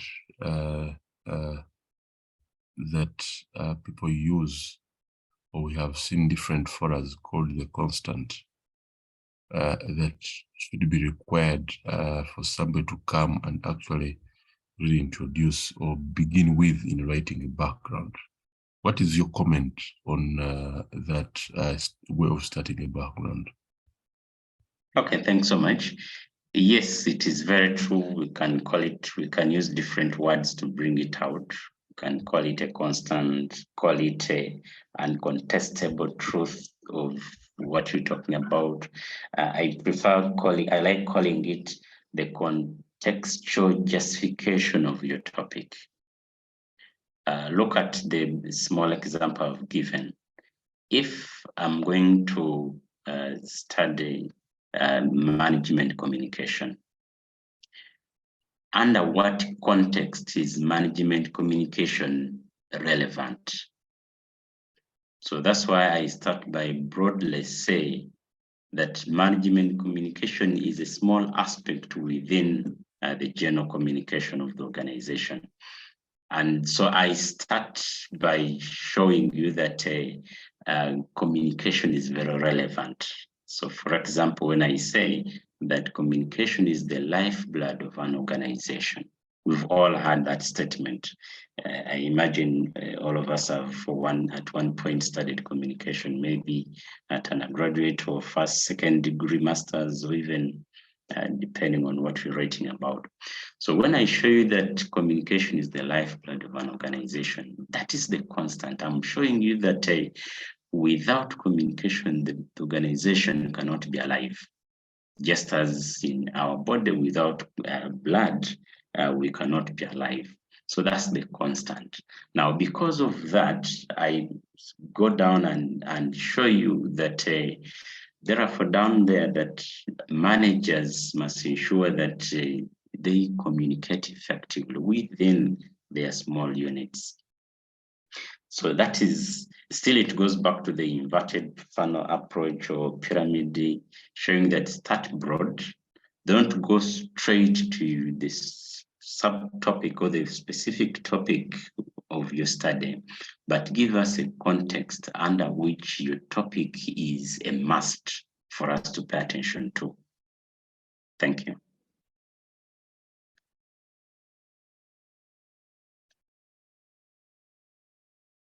Dr. Ahmed? Yes, Dr. Hassan? Hello? Yes, yes. Yes, I'm saying thank you very much. I thought that I was on. Sorry for that. Thank you very much. I'd like to now bring on board Dr. Msinguzi to start from where you have ended. Dr. Msinguzi, recently I examined a book where a background is 4 pages and each page has a contextual background, another page historical background, another page theoretical background, and this is the motto of the university, and of course each one given a lot of time and a lot of energy being written about. So, and Generally, we believe that even those who write a background of 1 page, or like the Makerere model, Makerere requires a background of 1.5 pages, still all those 3 will appear without any heading. We shall see contextual background will be in, the historical will be in, the theoretical will be in, and all these should appear. We can begin with one before we go to the others. To you, what is a contextual background and why is it necessary? And how big should it be in research? Yes, Dr. Msinguzi. Okay, thank you so much, Dr. Ahmad. You are already asking the question which I'm seeing in the chat from Tushabe Peace, and she's saying, thank you so much, Dr. Msinguzi. What could be the best components that make up a background? Thank you so much. And the PC, Dr. Walugembe has already answered the question that in writing the background, we usually look at what he has called, the 3 aspects of the background, and namely, the contextual, and as he said, the historical, and then the theoretical perspectives, that sometimes include the conceptual perspectives. Dr. Walugembe, you've also hinted on the traditions and expectations of various universities, of various institutions. There are institutions that actually require even a little more. They want 10 pages, they want even 20 pages on the background, because they feel you need to be exhaustive, you need to provide evidence and the issues that you are analyzing so that they are able to be understood. Yeah, I should also add that these things sometimes are even understood differently by different scholars, and sometimes they are presented differently. And sometimes some universities where the problems emerge don't even emphasize some of the things. If you are an examiner from different universities, you'll find some universities, they have written a background and you're struggling to trace some of these elements. So it is I mean, this makes a platform like this even all the more relevant because we are able to go through some of these international standards and methodological parameters that have been generally agreed upon. There is some kind of consensus within the scholarly community about some of these elements. Some other scholars will even use other terms and other concepts. They will be talking about the spatial, background, the temporal perspective. So you will also listen to these sorts of terminologies. And because of that, sometimes we are cautious, sometimes we are demanding, especially of students, to be able to reflect some of these perspectives. Now you're asking me what is the contextual perspective about. I'm happy that my colleague Hassan has already, hinted on it. You want to provide the context, in which your study is situated. The context in which the study is going to be approached and addressed and analyzed so as to help it make the contribution that you are intending it to produce. And because of that, it requires critical attention. When we are talking about our topics, when we're talking about the problems of the study, sometimes we remain either broad or vague or we lack focus because we have not provided the context. When students are beginning their researches. Again, as I've said, different universities use different approaches. There is a university I was a guest presenter, and part of the moment was about master students, and they were saying, please produce your topics by before the end of this week. And then afterwards, I was asking them, they present the topic. Is it enough to present the topic? And we say, okay, the student is good to go. Does the study begin with the topic? Why don't you tell them to, write some concept and put a brief background, put a problem that they are going to address, so that then you can be able to even make sense of the topic that they are presenting. Why? Because the topic alone is not enough, the problem alone is not enough. But in terms of the context, like Hassan has mentioned, you are dealing with management, or you are dealing with communication, and it is a broad theme. We want to see how you are anchoring it as far as the study is concerned. And I give students this example, that if you go to communities that do pottery, they might tell you a swamp that has very good clay, and you go and harvest it. So if you are a marketing manager of an organization that like Uganda Clays, when you have this very nice clay in front of you, you have a general problem. Yeah, I have this clay. What can I do with it? What can I get out of it? At a philosophical level, at that level, this clay is still meaningless. It is valueless. It is not helping us to understand, what we are going to do with it. Now, the marketing manager, on the basis of research, on the basis of statistics, Hassan said, he will begin by, giving those startling statistics that globally, communication is not effective across different organizations. And these are the statistics. So the marketing manager of Uganda Clays will say, no, look here, in the last 5 years, the trend has been like this and this, because you are asking yourself, should we make tiles, the roofing tiles, the ground tiles? Should we make ventilators? What should we do with this important clay? Then the manager is going to create a context and say, look here, of recent, it is these kinds of tiles that are on market and that we are going to sell very quickly. And because of that, let us use our clay to do this. You're providing a context. Yes, I'm glad some of the students are in business. You don't simply say, okay, we have a clay, let's do this, let's do this, let's do this. You create a context that makes this clay very helpful.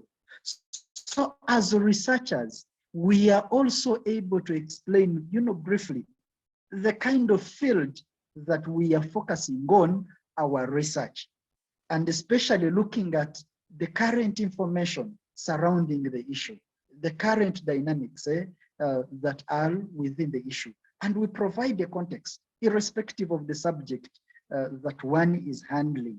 So it is going to give us the current dynamics, including, some of the current concerns that I imagine, in the debate that are underlying your study.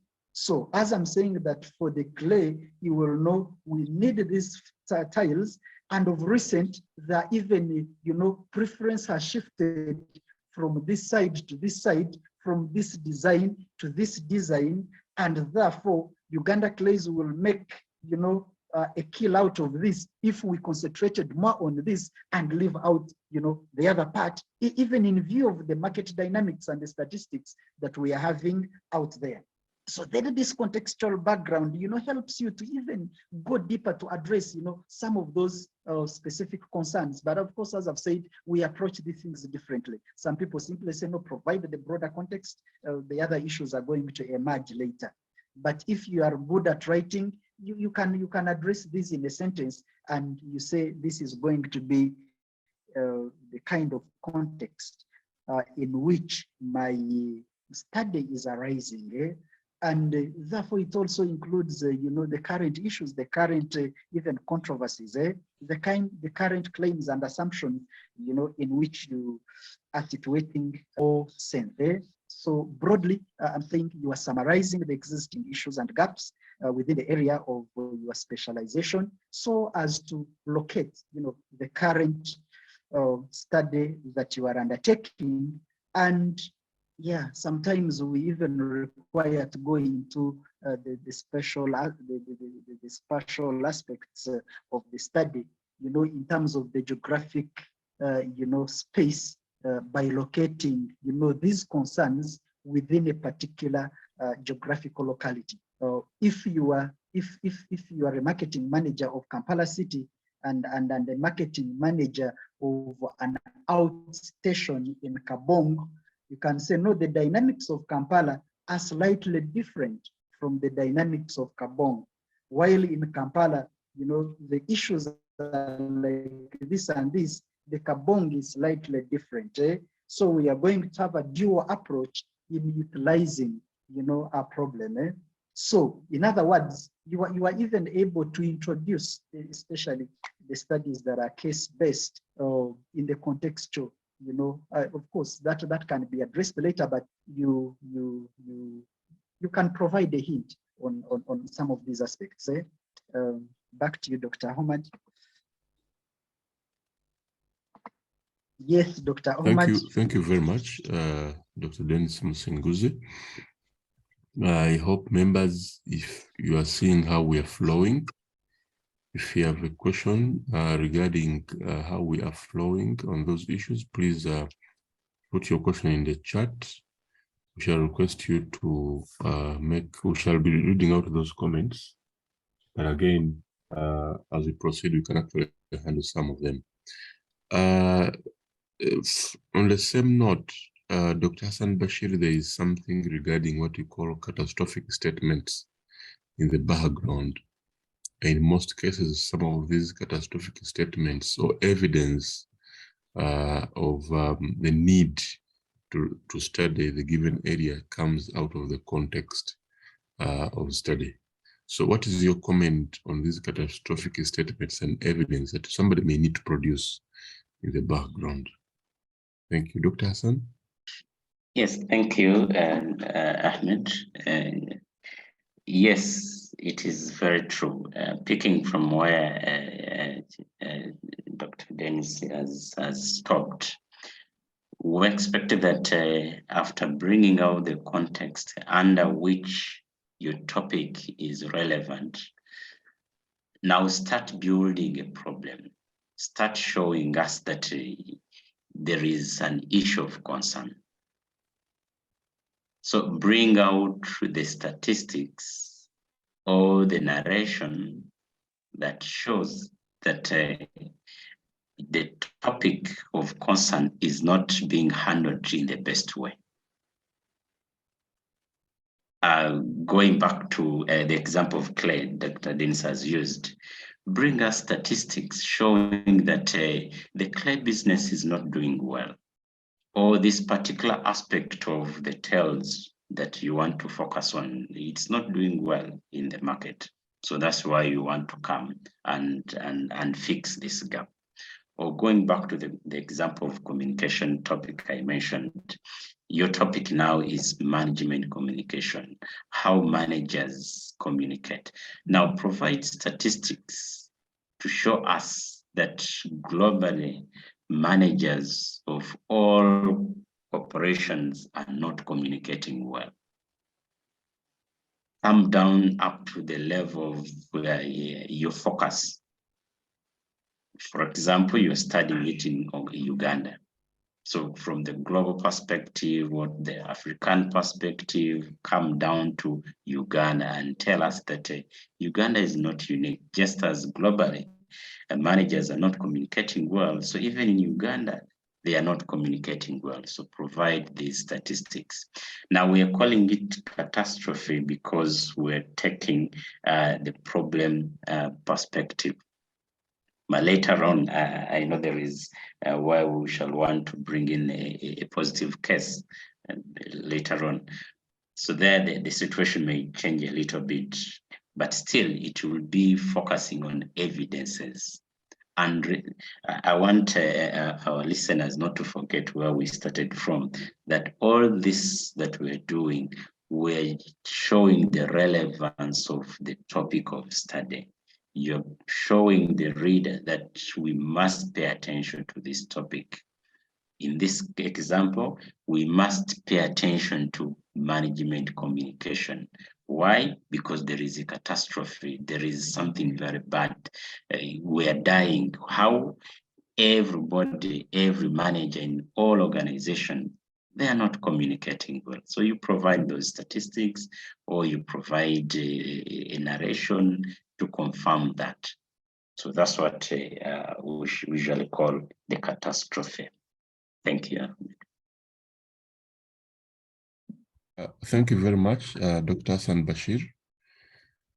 I hope I'm clear, and we now move on to the issue of historical background, really after looking at the context of study and the catastrophic elements within it very well.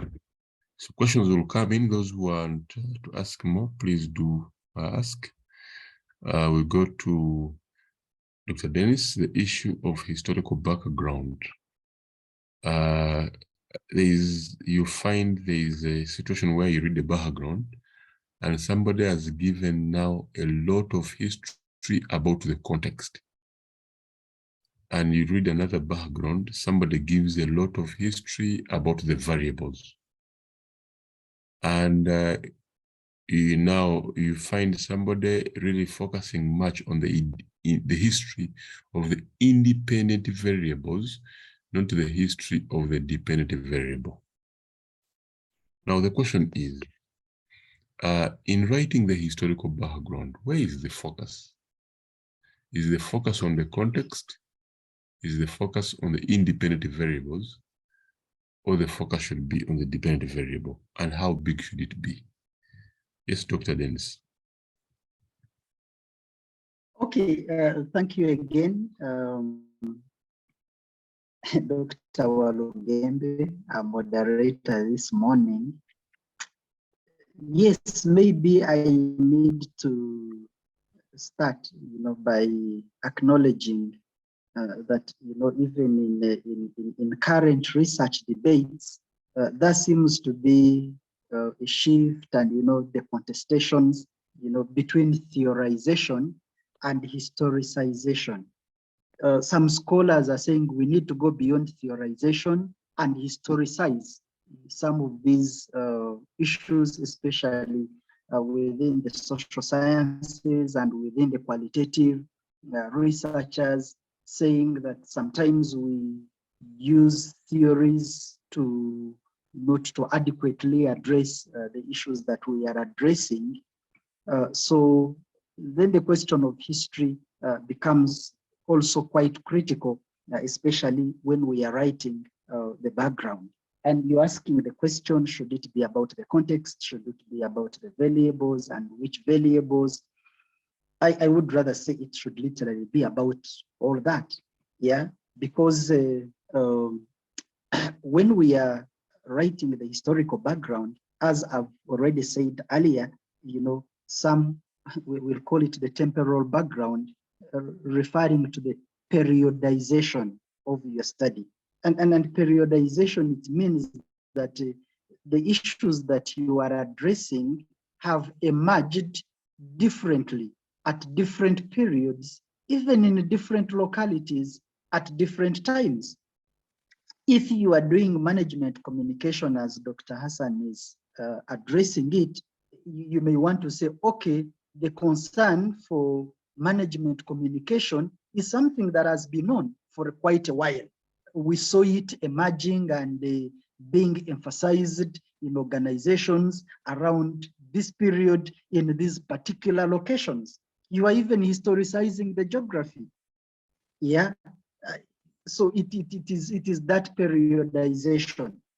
You are going back to see how has it emerged and developed over time? What are the lessons that we can pick at different stages with the emergence of technology and the growth of technology? What are the changing dynamics, even within the communications and the innovations, that are taking place, even in communication? And you will realize that some geographies, some parts of the globe seem to be doing well than other parts of the globe. Since we've talked about, the inverted triangle beginning with the general, we may want to first borrow, the historical precedents, the historical experiences from different localities. And you are historicizing the key issues, the key themes of your study. You are historicizing the variables, and you are creating the links. So if you say, I will historicize the dependent and then not the independent, well, I would rather that you keep, some kind of critical balance and creating these linkages over time. Because if you are saying a management communication emerged initially in organizations, was given attention in this particular, and these were the concerns. We want to see what were the concerns at that time, what are the concerns today, and which concerns, is your study is going to address. And when you do that, you are able to establish the overlaps, across different temporal or time registers. Things have registered differently, across different geographies, across different organizations. There could be improved communication in some aspects of organizations and not in others. There could have been more innovations in communication in some organizations.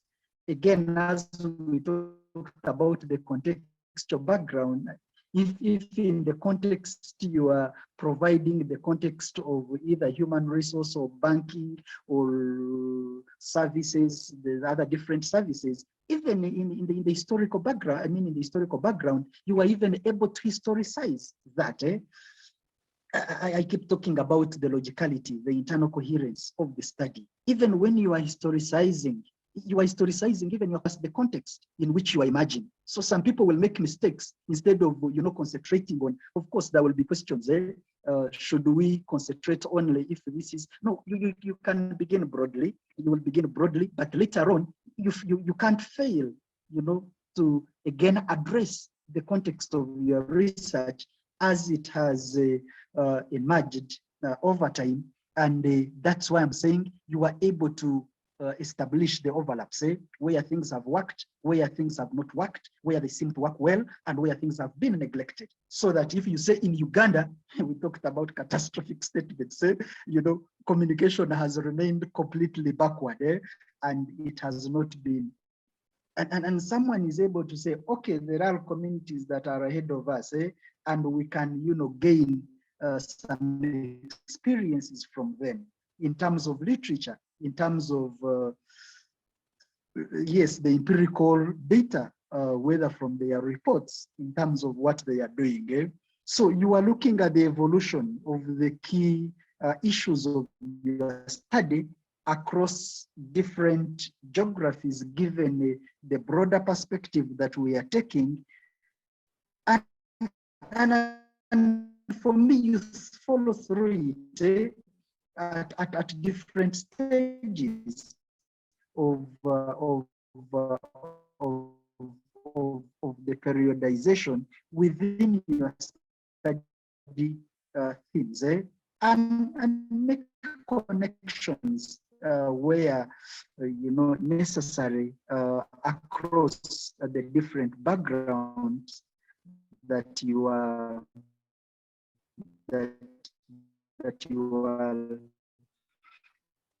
talking about. So then you are able to place the discussion, the debates, the assumptions of your study within the time frames in which they have evolved and in which they have taken place.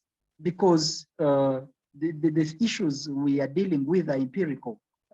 They have had an opportunity to be practiced or not to be practiced. If it is management communication, it has either been practiced or not practiced in some organizations.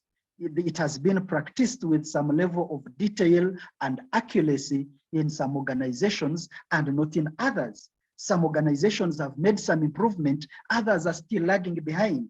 So, I mean, these are some well problematic. I mean, as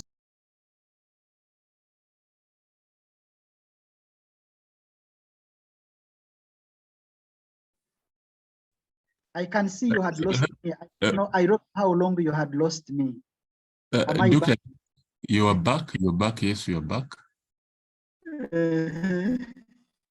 But your network. I don't know how long you had lost. Yes,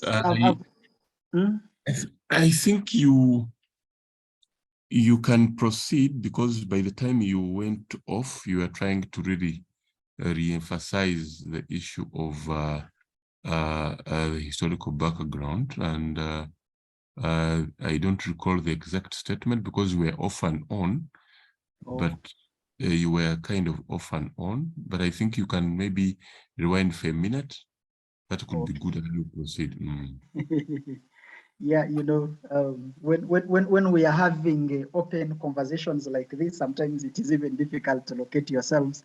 But what I was emphasizing, as you've rightly said, for me, it is not, you know, the contextual background alone, the historical background alone, the theory background alone. These elements of the background must speak together, must remain, you know, coherently addressed along the way. And that's why I was saying that even in the historical background, it is important that we are historicizing the key themes, we are historicizing the geographies, we are even historicizing the context of our study. If we have said management communication has worked here, it has not worked here, it is giving us you know, the opportunity to showcase our study and therefore be able to locate the importance of a study, be able to showcase the problematic issues around the study that our research is going to engage with. And why are we doing that? We want to know how things have played out, how they have been interpreted, and how they have, you know, worked across time, so that with that history, with the broader and broader geography, broader histories, and that's why I was saying at the beginning, someone from the United States will say, okay, he's talking about management communication in the United States, and it has been a global leader. Someone from Europe is saying, okay, you are giving some example on how things have played out there. When you come to Africa, you say, okay, are we moving on? Are we? And then Uganda as a country, you know, that kind of historicization is important, because you're tracing issues over time to see how they have developed, how they have evolved, the key concerns at different stages. As I've said, you can even assess the overlaps and then be able to come to the present and then give rise to the problem statement that you are addressing. Okay, back to you, Ahmed. Thank you very much, Dr. Msinguzi, for bringing out that historical view. Before we proceed, because you mentioned something on theoretical, but we can come back later on that. Before we proceed there, I can maybe bring in Dr. Hassan Bashir. There is an issue of reflecting your objectives and the significance of the study in the background.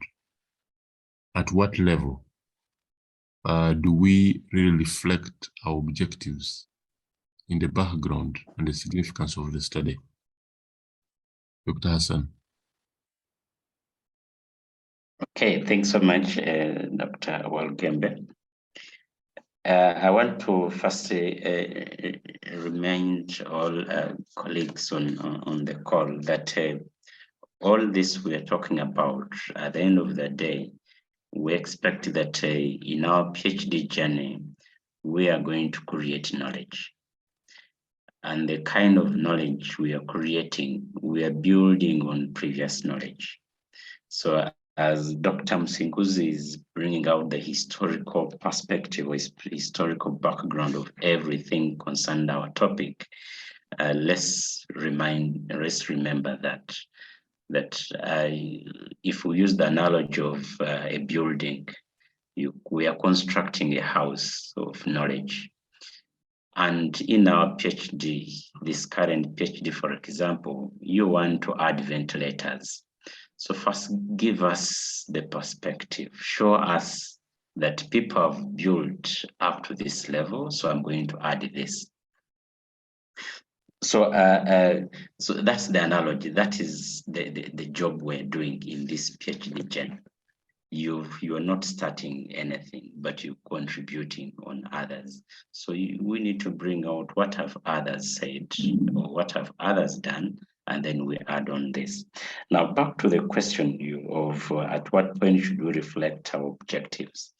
Now, this should come towards the end.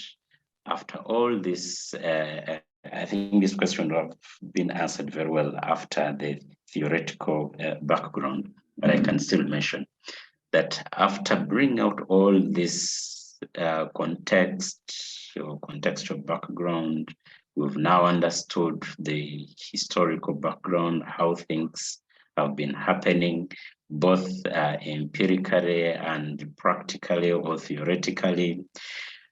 And we are now clearly showing what our contribution is going to be. So this is the point when we should reflect. If, for example, the objectives are going to be relation objectives, the relationship between this variable and the other variable and this other variable. After all this historical and theoretical background, you were now implying or bringing out clearly the variables that we are focusing on in this study. So as we mentioned these variables, the reader is understanding that surely you're going to focus on these variables, you're going to want to understand how these variables relate to each other. And if in your study, you're not going to focus on relationship objectives, but maybe focusing on certain components of the variables, you've also already hinted on by showing the catastrophic statement or the current situation, how things are not good. So indirectly, the reader can feel that surely this is the gap that you're going to feel at the end of the day. So the point I'm emphasizing is that the objectives of your study are not going to directly be mentioned, or they may, but many times not. But as we mention the different aspects that we're going to focus on, the reader starts to feel what the focus of this study is going to be. And preferably, this should come towards the end of the background when somebody has understood the ventilators that you're going to add on the house.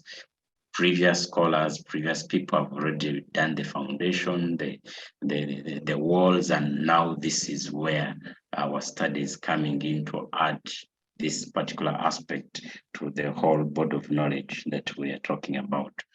And then the significance of the study, we've already implied it from the start as we show the context under which our topic is relevant, as we show the different catastrophic statements, how things are not doing well. We've showed the history. Theoretically, we are showing what is happening with the gaps in the theory. Ideally, as somebody reads all this, you are realizing that this study is going to focus on filling up these various gaps. Thank you, Chair.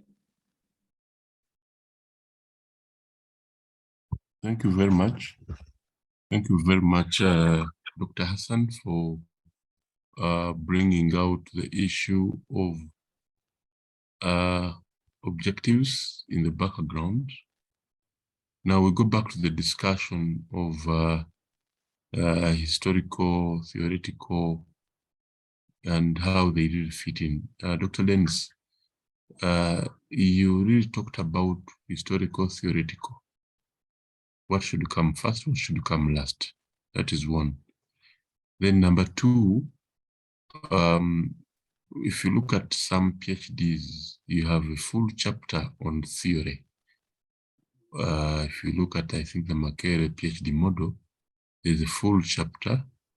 Chapter 2 must be on theory. And you're trying to bring out the contribution of the theories or theory that you are using on the study. It means it is given a lot of time. Then again, you are required the literature review section still to bring on board theory. Theory appears in that section of literature review. It actually introduces the literature review section. But again, in the background, we need your theoretical background for you to really try to see how theory is making a contribution to the. So how big could this be in the background, and what's the relevance of the theoretical background in the study, and how does it differ from the historical background of the study? Thank you, Dr. Dennis. Okay, thank you so much, Dr. Ahmad. Yes, very important question. And as I've said at the beginning, we have different models, we have different approaches, we emphasize different things, but that is not even limited at the level of the university. It is also within the scholarly debates. For example, we have started by emphasizing three, aspects of the background: the contextual, the historical, the theoretical. Some scholars like Amin have actually added even the conceptual perspective. Others include the conceptual perspective with the theoretical, perspective. Others are treating it as separate. And then the ladies, I'm not gendering the methodology. The mother question, the mother question that you raised: what should come first? What should come second? Why is it treated differently? Yes, we include the theoretical background, not necessarily to go deeper into the analysis of a theoretical frameworks, but at least to introduce the theoretical strands that are informing and framing the study. Because it is important that as we are addressing this, right from the beginning, we've said that the background gives you the opportunity to showcase, to literally address or imply, everything that is coming to be addressed in the study. And as I always say, at the end of the background, we don't want to be shocked, by seeing different things. So in most cases, the theoretical perspective only introduces the strands and the frames that are going to introduce the study and why they are deemed relevant, without going into deeper analysis. As you've said, some universities have a chapter which we would call literature review, but here you are reviewing the theoretical frameworks. You're saying this is the scholar that raised these frameworks. This is the context in which they raised them. These are the key assumptions of the theory. This is how they have, been critiqued by other scholars. And these are the additional perspectives that have emerged. These are the key issues that have persisted. These are new, issues that have emerged along the way. You don't do all that in the background. In the background, you introducing the frames and how these frames are going to guide the study.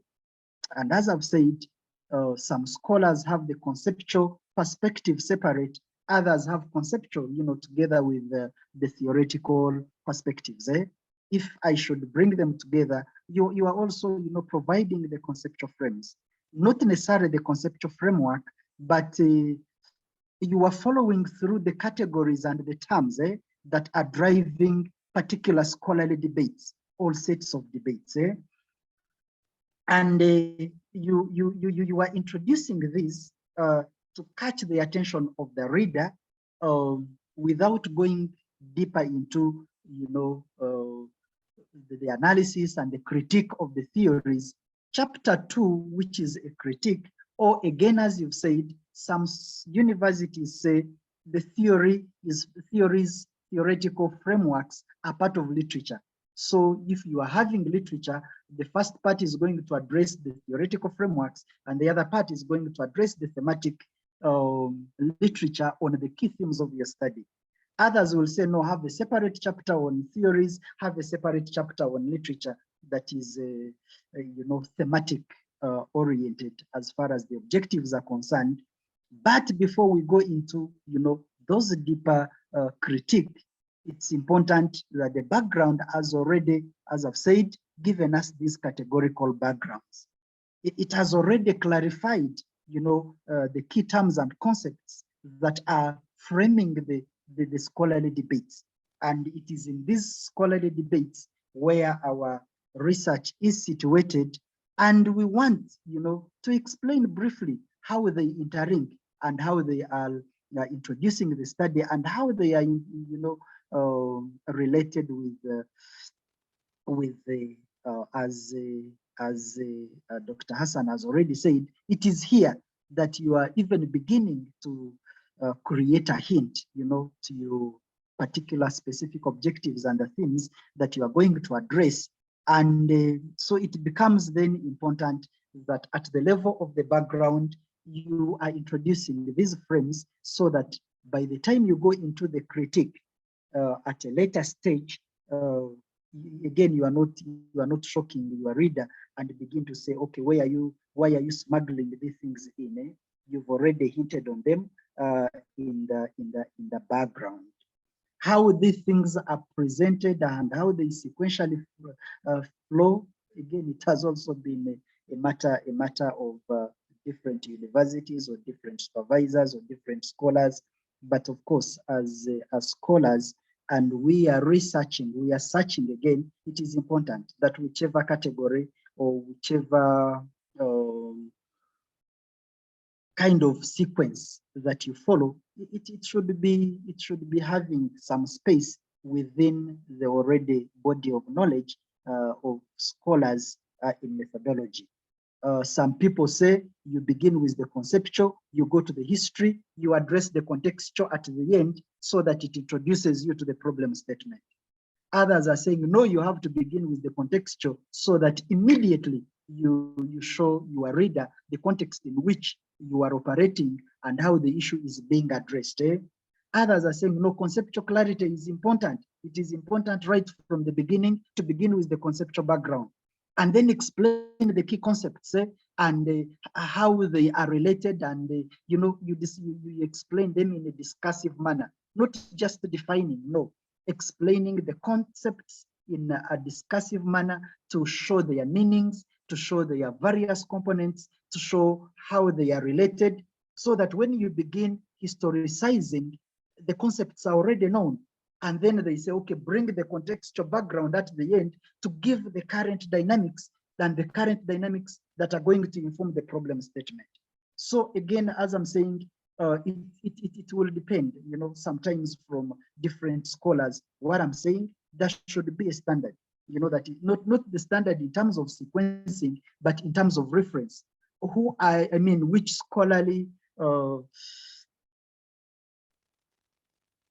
publications and various experiences are you situating your research in? And of course, from the philosophy point of view, what is the logic of your sequencing things like this? So as you've said, yes, Dr. Hamad, sometimes we have contestations on what comes first, what comes second, and what comes last. And people will present them differently. Others will introduce the fourth aspect, sometimes even the fifth aspect, depending on different scholars that have emerged at different times. Let's have a scholarly reference in terms of the theoretical, the scholarly ideas that already exist. We are also free. That is another issue with academics. Yes, Dr. Ahmed, I might say, according to Amini, you know, these are the strands of methodology, and he sequences them like this. But I think here it does not make sense when he brings this first and this last, and in my research, I'm going to even reorganize them. I think that level of reflexivity is also allowed, as long as you know what you are doing and why you are choosing to do it, you know, the way you are doing it. Eh? But some universities will say, no, it must be like this. It is part of the guides. Eh? Others might be a bit flexible and say, okay, as a scholar, present them in a way that makes sense to your research. Eh? How far we allow that level of intellectual permissiveness is an ongoing debate. Eh? Okay, thank you, Dr. Walugembe. Thank you very much, Dr. Dennis Musinguzi, for that elaborate discussion on the theoretical part in the background, which is very key to the PhD, because we are normally told the PhD is largely on theory.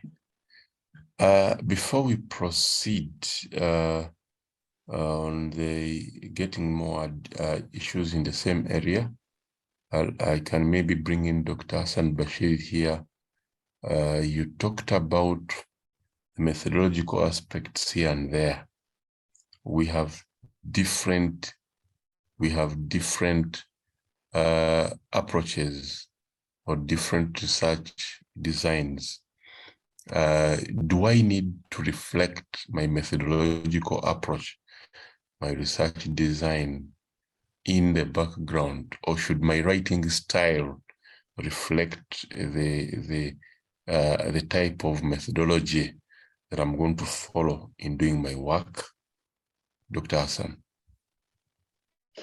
Okay, thanks so much, Ahmed. There are two issues that you've brought out.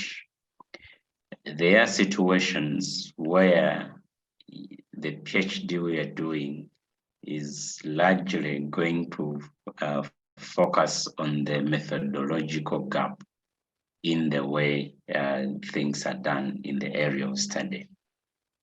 Now, if this is going to be the main focus of the study, from everything we've been talking about, the context, and then the actual topic, the catastrophes we are mentioning, the historical perspective background we are mentioning, should really imply and bring out the fact that there is a methodological gap in the way this topic has been studied. Now, by the time you close your background, the reader should directly know the kind of how you propose to fix this methodological gap. That one should clearly have come out strongly. But if the focus of the PhD is going to mainly be on theory building, and combining this with the practice of how this topic or how these issues of study are being handled in the various organizations, the methodology will not directly come out on how you're going to use it, but it will be implied. Going back to the example of management communication, the way you write the background is really going to show the reader that at the end of the day, you're going to focus on managers, how managers can communicate or how managers should communicate, or you're going to interact with managers. As you bring out the different statistics, the reader should indirectly get to know that surely at the end of the day, this study is going to focus on secondary data. You're going to focus on panel data and etc. So where one of the main focus of your study is going to be methodological, fixing the methodological gap, the methodology should directly come out of what you're going to do in your study. Where the focus is not largely on that, but generally theory as we've always done, and the practice, the methodology should be implied at the end of the day. I don't know whether I've answered the question. Thank you, Ahmed. But you have brought in more other questions at the same time. Sure. The question of gap analysis. Of course, you have discussed gap analysis before. We shall go back to that again for the new group that is on board. But at what level? What type of gap? You talked about gap, methodological gap. And you have so many types of gaps that we need to look at. Please give more light on what type of gap should I really bring out in my background? Because some scholars, as we mentioned, will tell you put the gap in the literature, put the gap here. But if you have published before, you know that a gap should come with the background. Please make a comment about it. Yes, thank you, Ahmed. Members, let's put emphasis on the statement that Dr. Musinguzi mentioned, that after the background, there should not be anything that surprises the reader. So the reader should not say, hey, how has this one come up again? Meaning that the background should bring out indirectly or directly everything else that we're going to meet in this thesis dissertation book that we are reading. So everything later on that will be mentioned, it starts from the background. So whether the university standard requires to have a separate section where you articulate the different gaps that you are studying, the start should be in the background. As the theory background that Dr. Dennis has talked about, you are showing the gaps. Remember what we normally say. Later on, as we are articulating the problem statement, we shall say that the problem is the inability of the theory or the theories to explain the existing practice. So this, in the brief theoretical review that we have in the background, we should hint on it.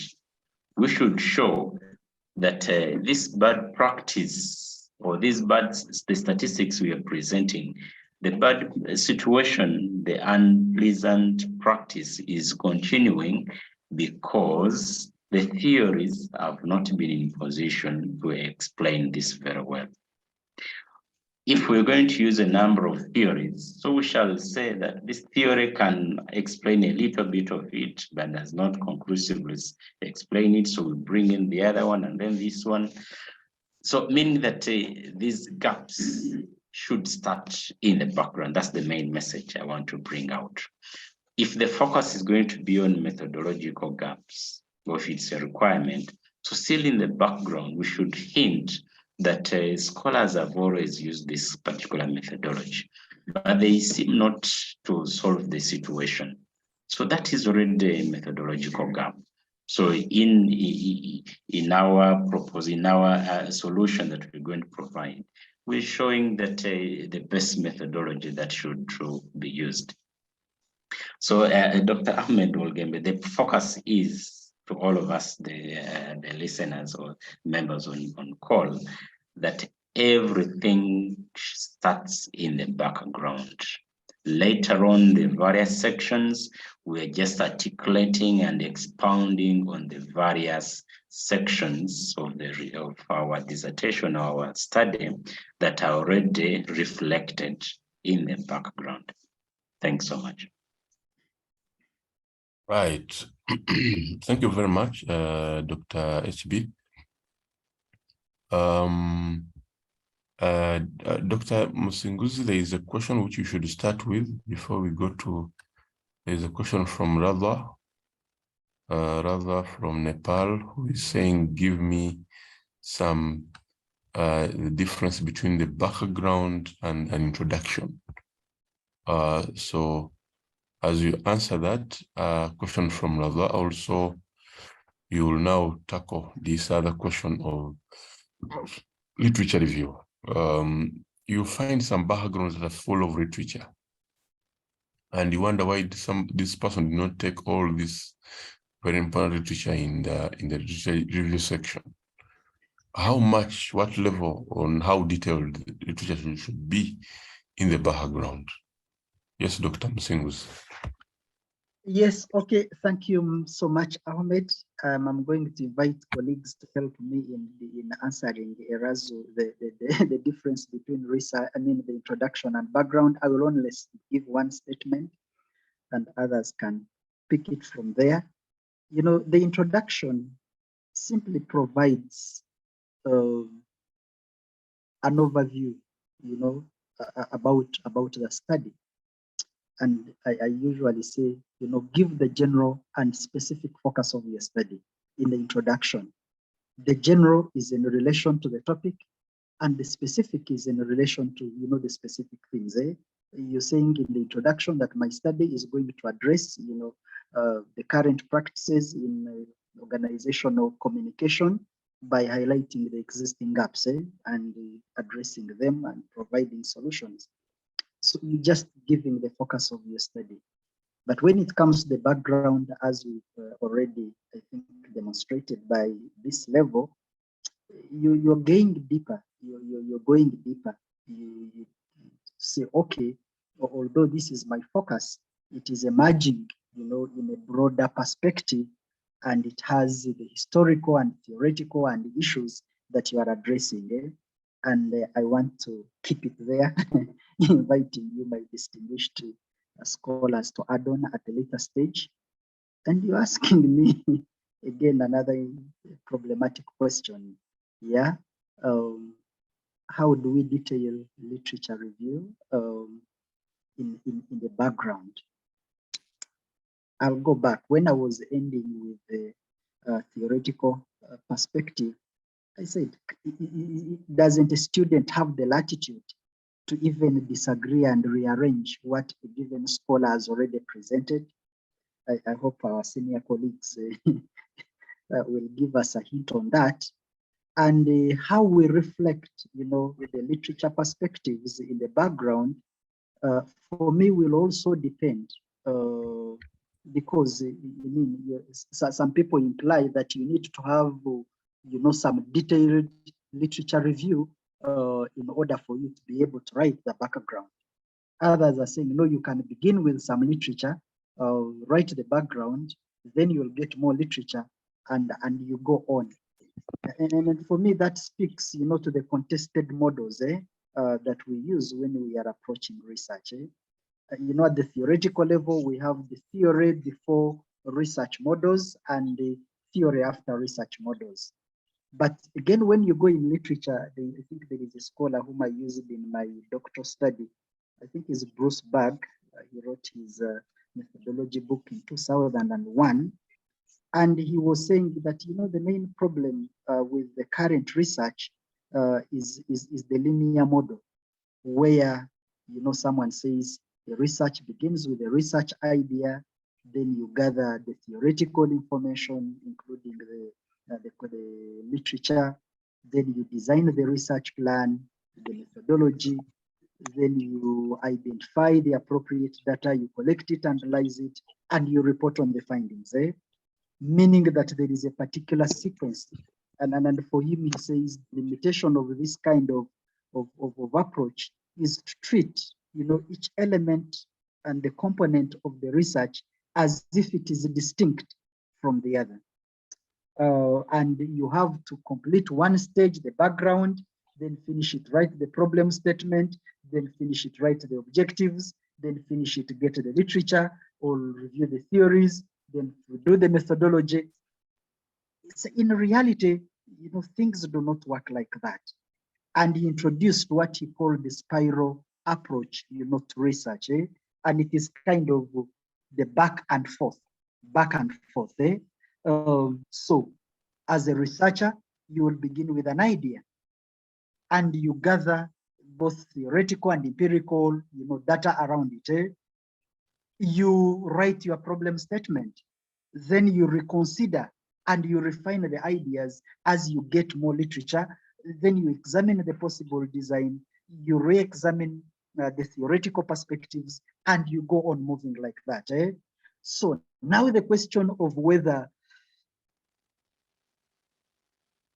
you need detailed literature in order to write the background, or how much literature are you going to put in the background?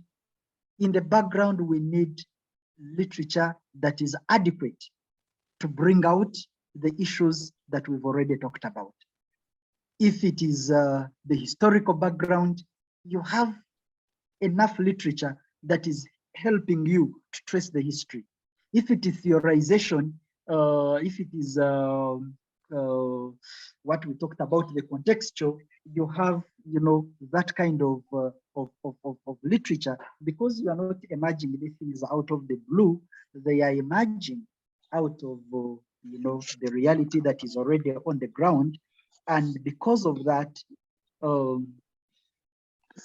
in the spiral process, it is no longer the linear progression. One kind of directional kind of research means you can get an idea, gather some research, some literature about it, you write the problem statement, you can even work backwards and write the bit of the background, do the literature review. I came in when the first group was presenting. One of the students in the audience, Teresa, said she's already doing the literature review and the theoretical frameworks, but she's still revisiting the background, to make it a bit stronger. And the point was even more emphasized by Erasu Joseph. Erasu Joseph has gone to the field and is already analyzing the data, but now he's already realizing the gaps in the background. And for me, that is the most realistic way of doing research. You do not say, I've finished this component, I'm going to the next one. You might reach in the next one, you get contrary ideas, and you reach a snag if you do not allow the level of reflexivity and allowing different parts of the methodology to reflect in your study.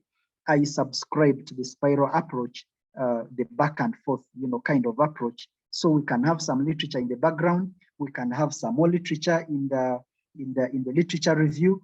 By the end of the study, as Erasu's experience has demonstrated, you have to create the touch along the way until that level that you are satisfied that there is some level of coherency. Dr. Walugembe. Thank you very much, Dr. Dennis, for that elaborate discussion on the level of literature that is required at the moment or the time of writing the background of study.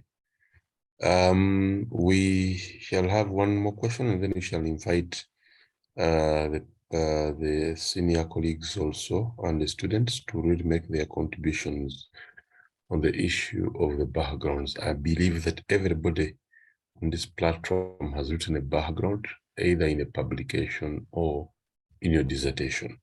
So it is a very, very important area of discussion that actually requires really looking at the flow of words. Dr. Hassan, as we conclude, we have seen a number of people who are using case studies, and these case studies have been a debate on how they are being used. My question here is, are these, if somebody is going to use one case study, but not using a case study methodology, but a case study as an introduction into the context of the study, where should it be? Should it be in the background, or it doesn't fit to be part of the background? And what it is its implication and role in making the reader understand your study? Thank you. Yes, thank you, Ahmed.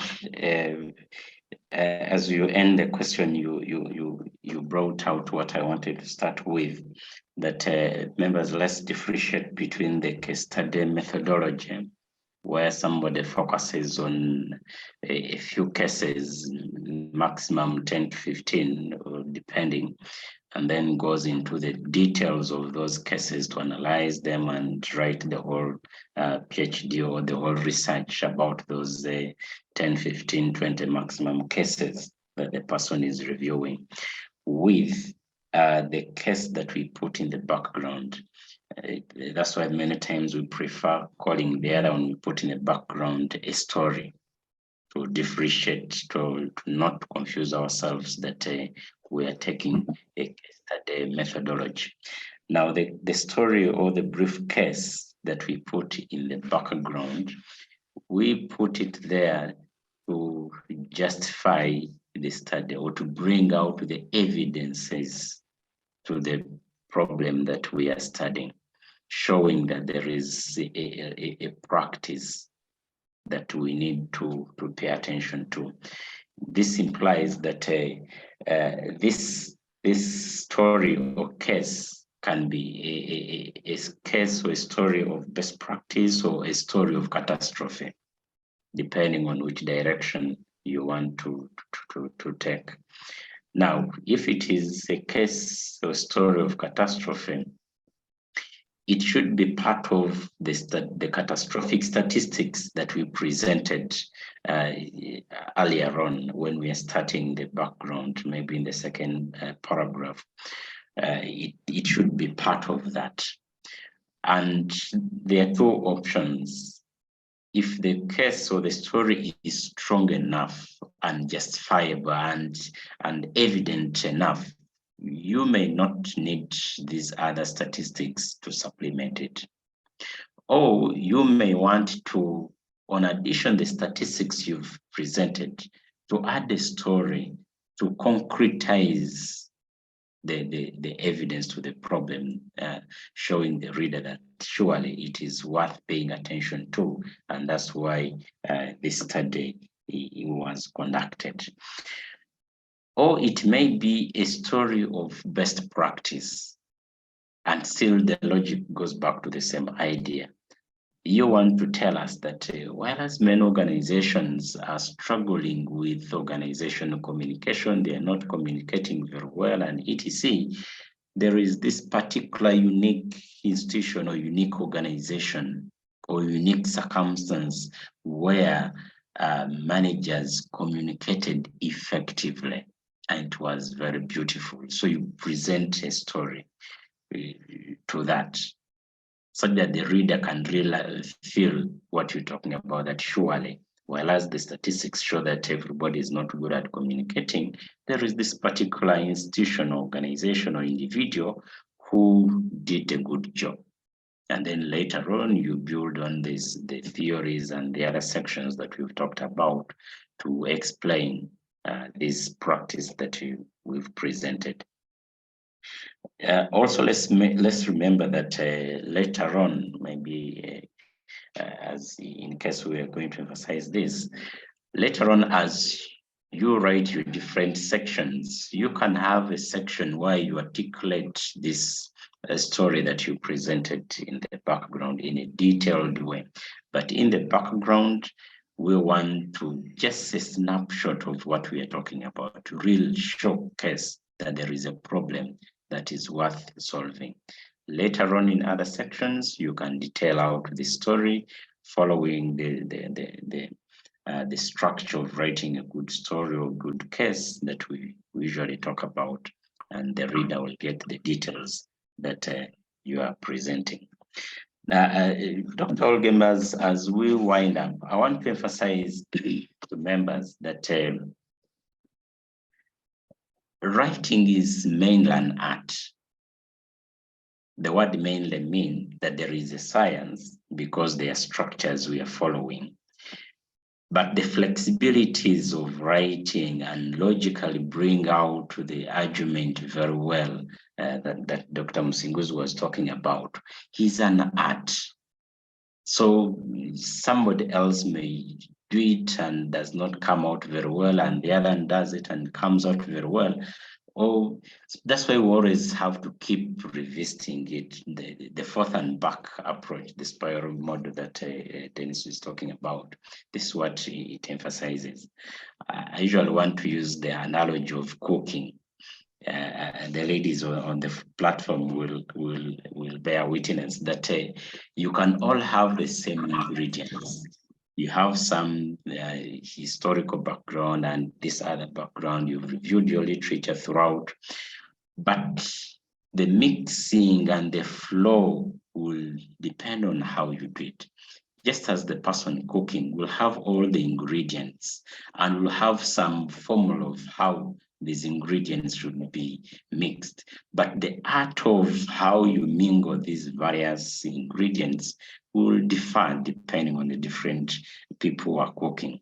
So just as it is in our academic writing, that the art of connecting the various sections that we are talking about will barely depend on the individual scholar who's writing.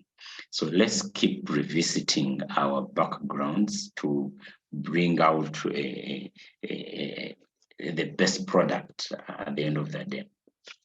And then also to emphasize that the literature review we're talking about is continuous. It's a going concern. Before you start writing, you're reading literature. As you're writing, you're reading. Even towards the end, you are reading. That's why many times we say that make sure that in your background, you cite very current literature for us to really understand that the problem is still there. Sometimes for some reasons, we may delay on the PhD. 5 years or 6 years or 10 years or 4 years, you're still on the PhD journey. When you're starting your background, you may have cited scholars of 10 years when you started your PhD journey.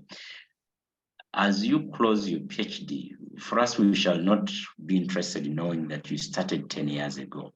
The references that you cite in your background should be as current as possible. Maybe that year, maybe last year, or up to maximum usually 3 or 4 years ago. So that's why this journal writing a background is a forth and back. As you keep reading and you find a better way of explaining your theoretical review, go back to the background and improve that section. As you keep reading through your background, let's always not get satisfied with what we've done. Keep having that question mark of how best can I say what I'm saying? So that as you read it, you find areas where you can improve. So that we keep improving our background. Let's not forget that at the end of the day, this is the first thing that the person will read in your research. So let it be a very good piece of material, well done, well written background, really appetize and the reader and encourages and motivates the reader to read and understand your study. Thank you, Chairperson. Very much. One last question to both of you as the other members are coming in. We have 13 minutes to 6. I think you have used the time very well. What's the best way of landing? What's the best way of closing your background? Some people close with objectives, others close with purpose of the study, others close with, I don't know. What could be the best way of concluding your background? I will have a comment from each, and then we can go into the open session for the next 10 minutes and we'll close. I don't know whether Dr. Musinguzi, any comment about that? Well, in the interest of time and for the sake of our colleagues, for me, I would say end with the central thrust of your study, showing the kind of having given all this information in the background, what then is your study going to do? Thank you. Good, perfect comment, yes. Dr. Hassan? Wow, I want to say that end in a way that encourages the reader to read ahead and understand what your study is all about. So that's why you hear people say it's a hook the reader. Let the reader feel I must read ahead and understand how all this journey went on. Thank you. Thank you very much. Thank you very much, colleagues. Thank you very much, Dr. Dennis. Thank you, Dr. Hassan, for your time. From 4 a.m. trying to unpack the issue of a background. Those who have been listening in carefully, I think you have picked something. Allow me now really welcome you and appreciate you and say welcome to our Sunday sessions. This is our first session in the year 2023, and I'd like to appreciate all of you and welcome you to our sessions that are weekly. We are handling a number of issues, and today we've been handling the issue of the background. This platform is for everybody. It has students from Uganda, from Kenya, from Tanzania, from Malawi, from Zimbabwe, from Asia, in the Asian community, rather from Nepal, Indians, have UK and then US and many others. So we really appreciate the inclusiveness that we have here, and we appreciate the team of Socratic Research for Community Development led by Professor Joseph Funtai for the job well done. Let me appreciate the colleagues online, who are senior colleagues, Professor Rolla, Professor James Kagari, Dr. Goretti, Dr. Edith, Dr. Austin Mwanja, and the presenters of the day, Dr. Dennis Musinguzi and Dr. Hassan Bashir, for the job well done. The senior students, all of you, appreciate you and thank you for being online. And all those who have just joined our discussions, thank you for being with us.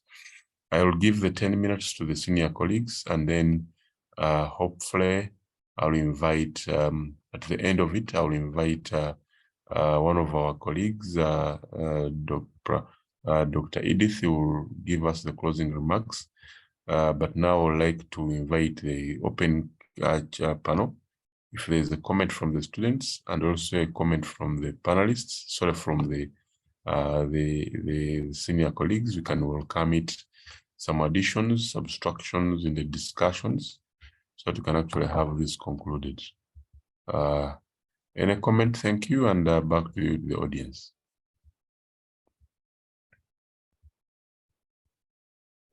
Chair, can I come in?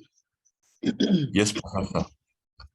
Thank you very much, Chair, and thanks very much, Dr. Musinguzi and Dr. Hassan Bashir, for the presentation on the background. I agree entirely with you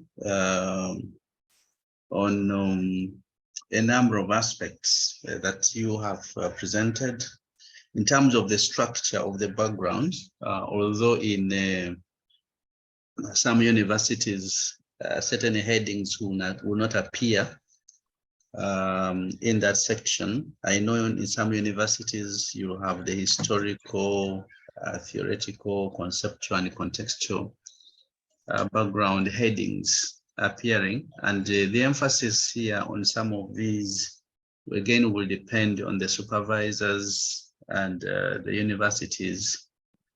I think that is very correct. But again, as Dr. Musinguzi noted, these things vary even within the university. So the idea of saying that Makerere University has this and the other is not also correct. It isn't correct. Because if you look at the dissertation from psychology, a dissertation from technology, a dissertation from, for example, Cobham's, and the one from Medical College of Medicine, there are differences, significant differences. And I will invite you to go to the main library and pick those dissertations. You'll see the variations. The university gives you a structure, but the colleges are free to vary, and you will graduate with a PhD at the end of the day. So this is very true, and these are important aspects. I wanted to bring in a few aspects which I think are important. When you're writing or doing your research or working on your PhD, you should always know where you are starting from and where you are going, right? I'm bringing this in respect of the fact that some of the studies are theory building studies, while others are theory testing studies. So if you're doing a study, for example, from economics, right, and you are dealing with a theory testing, you'll discover that even mixing theories, yeah? For example, if you have a theory in micro, another theory in macro, you cannot begin combining those theories. So the issue of having 2, 3, 4, 5, and having those theories in the background and so forth will be discouraged. In some cases, we discover that somebody starts with a context, right? Especially theory building. Somebody begins with a case, right? And is able to articulate reality out there, abstract reality. And then later on, as he develops the whole thing, right, he goes into theory building a process. So that background the fellow has written, right, under theory building might look a little bit different from the one for theory testing. So we need to be very careful, and I think it's important to read as much as you can. But of course, as you read, you will see that logical flow. And I think that's why Hassan said, this is an art. You have a science, right, which will give you a structure, but writing that background and convincing the reader. And by the way, there's a lot of marketing that goes into it, right? So yes, there is the science, there is the art, right? But don't forget the marketing bit of it, right? I'm not saying that you start writing, adding certain things in the background that led to marketing. No, I'm saying that if somebody looks through your work and reads your work, is able to see that persuasive language, right? And I think Hassan eventually called it a hook, which comes at the end. But again, the way you write your thing means a lot, right? So the theory building and the theory testing is very important here. So you should know where you are coming from and where you're going. And also the discipline where you're contributing knowledge, right? Because these backgrounds will vary depending on the disciplines. But of course, the general issues are always there, right? Now, the other issue relates to what Peace has just raised. I think it's the last question in the chat room, some confusion when problematizing the study. Is it a must to put a local evidence? I assume there's no local evidence, right? That kind of thing. Assume there are no local evidence or evidences. So again, Peace, you know, the problem we have, many of us, is that we have not been writing and have not been in this business. So we're just picking ideas and trying to write a few things here and there, right? But I'll tell you, if you you go out, right? Again, this relates to what I think Dr. Olugembe asked Hassan at the end, having, is it a case study or stories or whatever it is, right? I mean, you can go out and make observations, right? You can actually start from the field, right? Yeah, if you are talking about a market, visit one of the markets, right? And abstract some kind of reality and go and start writing your background. So still that will be evidence that you are using, right? Now this ties up with the Hassan's, right? The issue of a story, right? And that's where we need to, again, I think there are a few things that can be done to improve the way we write stories, right? So I think when I look at the stories that are being written, I'm looking at bringing the academic, right, and the field worlds. In other words, there's the academic world and there's a field world. So you bring the academic and field worlds to develop theoretically relevant insights, right? Which eventually will be regarded as a contribution by disciplinary readers.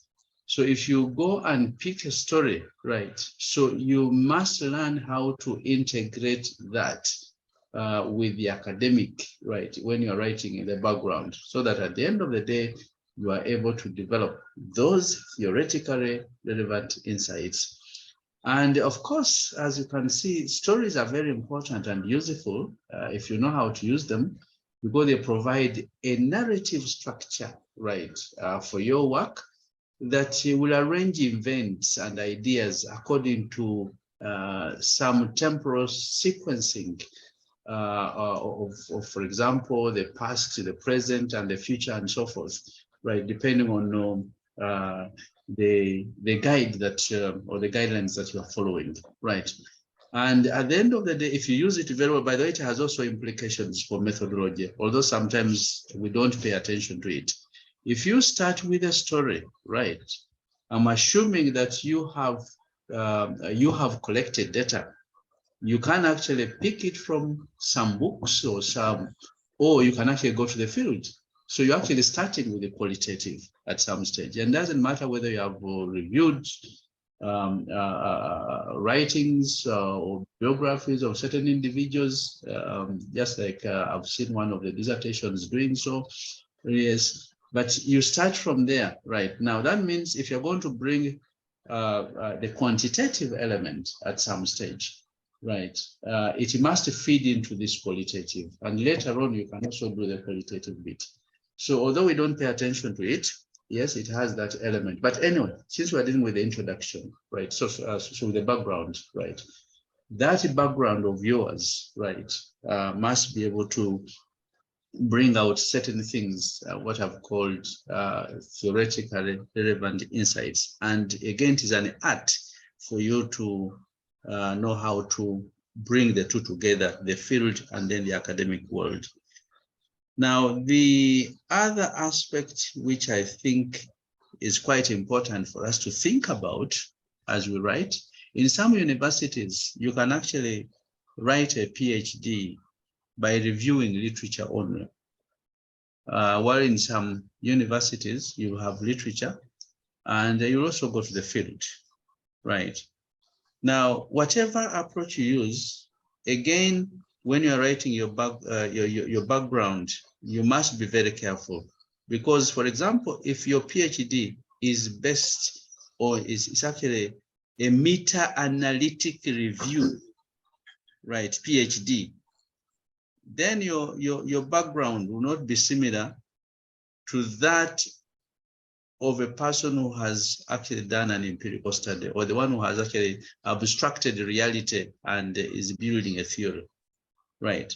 So if it is a meta-analytic review or state-of-the-art research, or probably a systematic, I said systematic literature review, meta-analytic review, state-of-the-art review, and so forth, all those reviews, your background will not be the same as the other one. So you need to take care of that. Now, there's this gentleman who asked a question, and I think Dr. Musinguzi said, well, this will depend on and he said, well, maybe members can actually help in this area.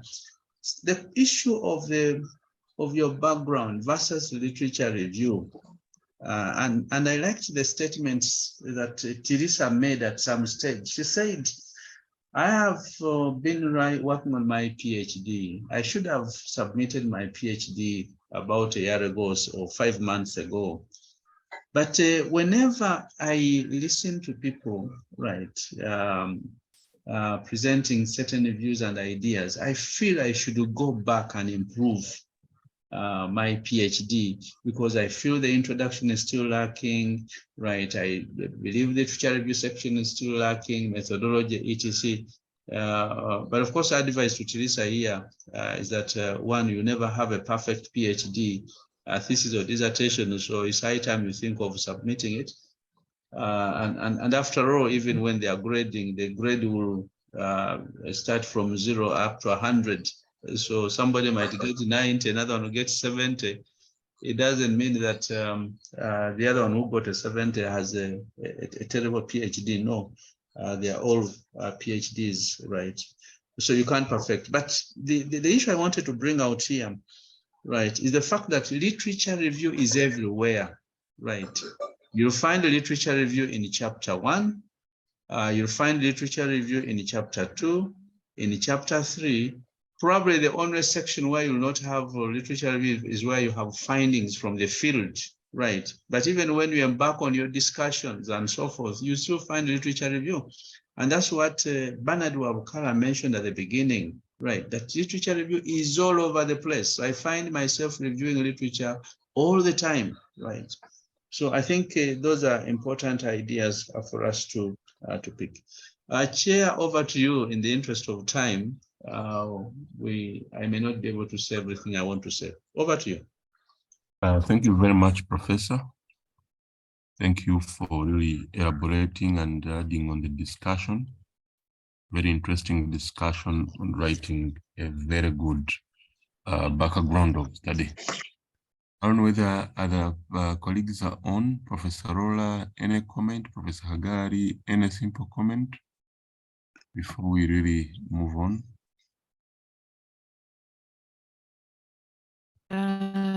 Thank you, Ahmed. Can you hear me? Yes, we can hear you very well. First of all, I would like to thank today's speakers. They did really a wonderful job. And I was so happy to see Dennis back with us. He had disappeared. Dennis, welcome back. Please stay glued. Yeah, Professor Antai has really knitted the ends very well. So I have a lot to add. I just want to emphasize that as we share these views on what is background, how should it be written, how should it flow, at the end of the day, we should have at the back of our minds the guidelines of the different institutions and the guidelines of the journal where we are sending.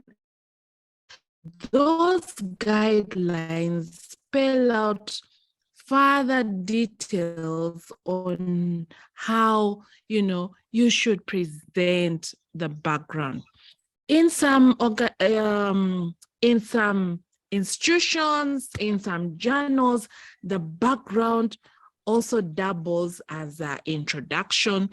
They use the terminologies interchangeably, but then you as an individual, you should be able to know what you should capture there. Very first section should set the pace, should get the reader hooked to, wanting to find out more.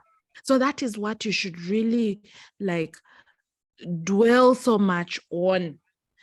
At the end of the day, what I'm saying is all back on the guidelines. And I also want to agree with Professor Ntai that Makere doesn't have, it doesn't say that theoretical review must be chapter 2. No. If we look at the student's handbook, it isn't there. But then you as an individual or guided by your supervisors, there must be a reason you present it. You present your chapters the way you do. There's a bare minimum, but then depending on, the guidance that you receive, you should be able to defend your work. So for me, I am so happy these issues are coming up. But I also want to caution the students who are on the journey that they must be flexible. They must be flexible. There was a case where we shared some views here And the student ran with what we discussed here and got into problems with our supervisor.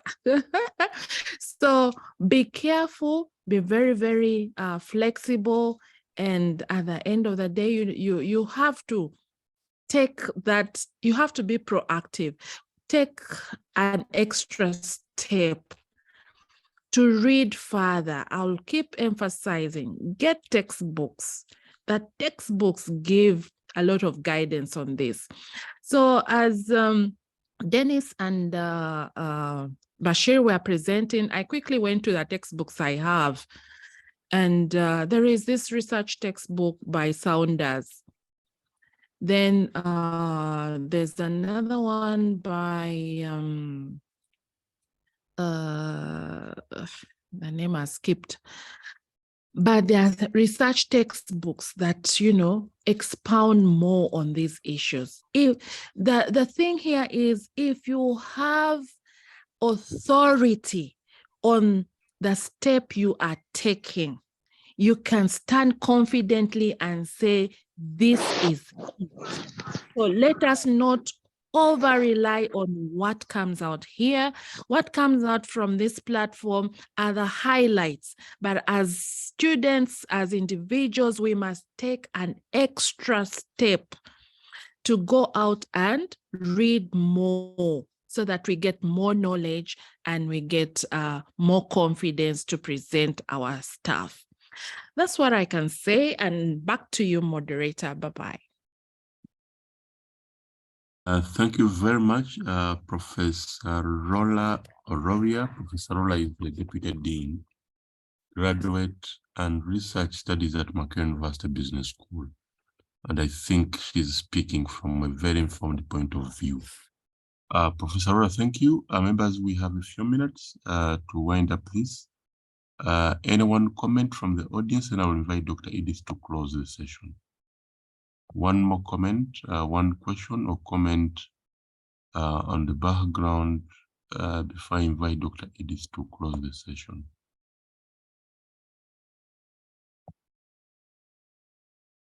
We had the visitor, Dr. Mwanja, Dr. Austin Mwanja from Zambia. I don't know whether Dr. Mwanja is still online with us. You could give us a comment before Dr. Edith closes.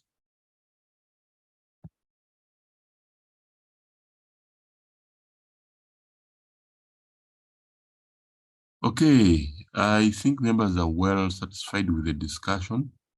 In the interest of time, let me invite Dr. Edith to give us the closing remarks and the closing prayer, and we wish you a nice Sunday and a nice weekend, nice week ahead. Dr. Edith?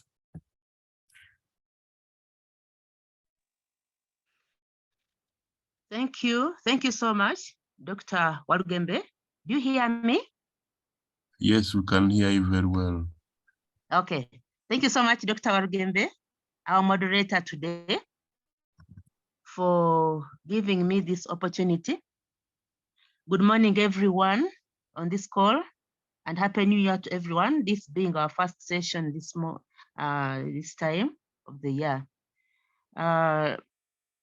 Allow me to appreciate everybody who is on call, but I'll start with the day's main presenters, the panelists. I would like to thank Dr. Hassan Bashir for the time put in and the topic that you've been able to present and discuss this morning. Allow me also to thank Dr. Dennis Musinguzi for the time that he has put in and all that he has been able to present to our students this morning. We appreciate you for all that you've been able to share with us on the topic of writing the background. I think everybody logged on this morning has picked a lot concerning how best we should write the background. They've talked about issues of the historical background, the catastrophic statement, the gaps to be mentioned in the background, including among other, the theoretical gap, the conceptual gap, the empirical gap, and also brief aspects of the methodological gap, especially if your work is mainly emphasizing the theoretical and empirical gap. And would like to also appreciate our senior members, starting with Professor Joseph Ntai. We thank you for the time you put in and also enabling the different members to participate on this forum. We appreciate this platform that has been put in place to enable people from different areas to be able to participate in this very important forum and the discussions that are mentioned.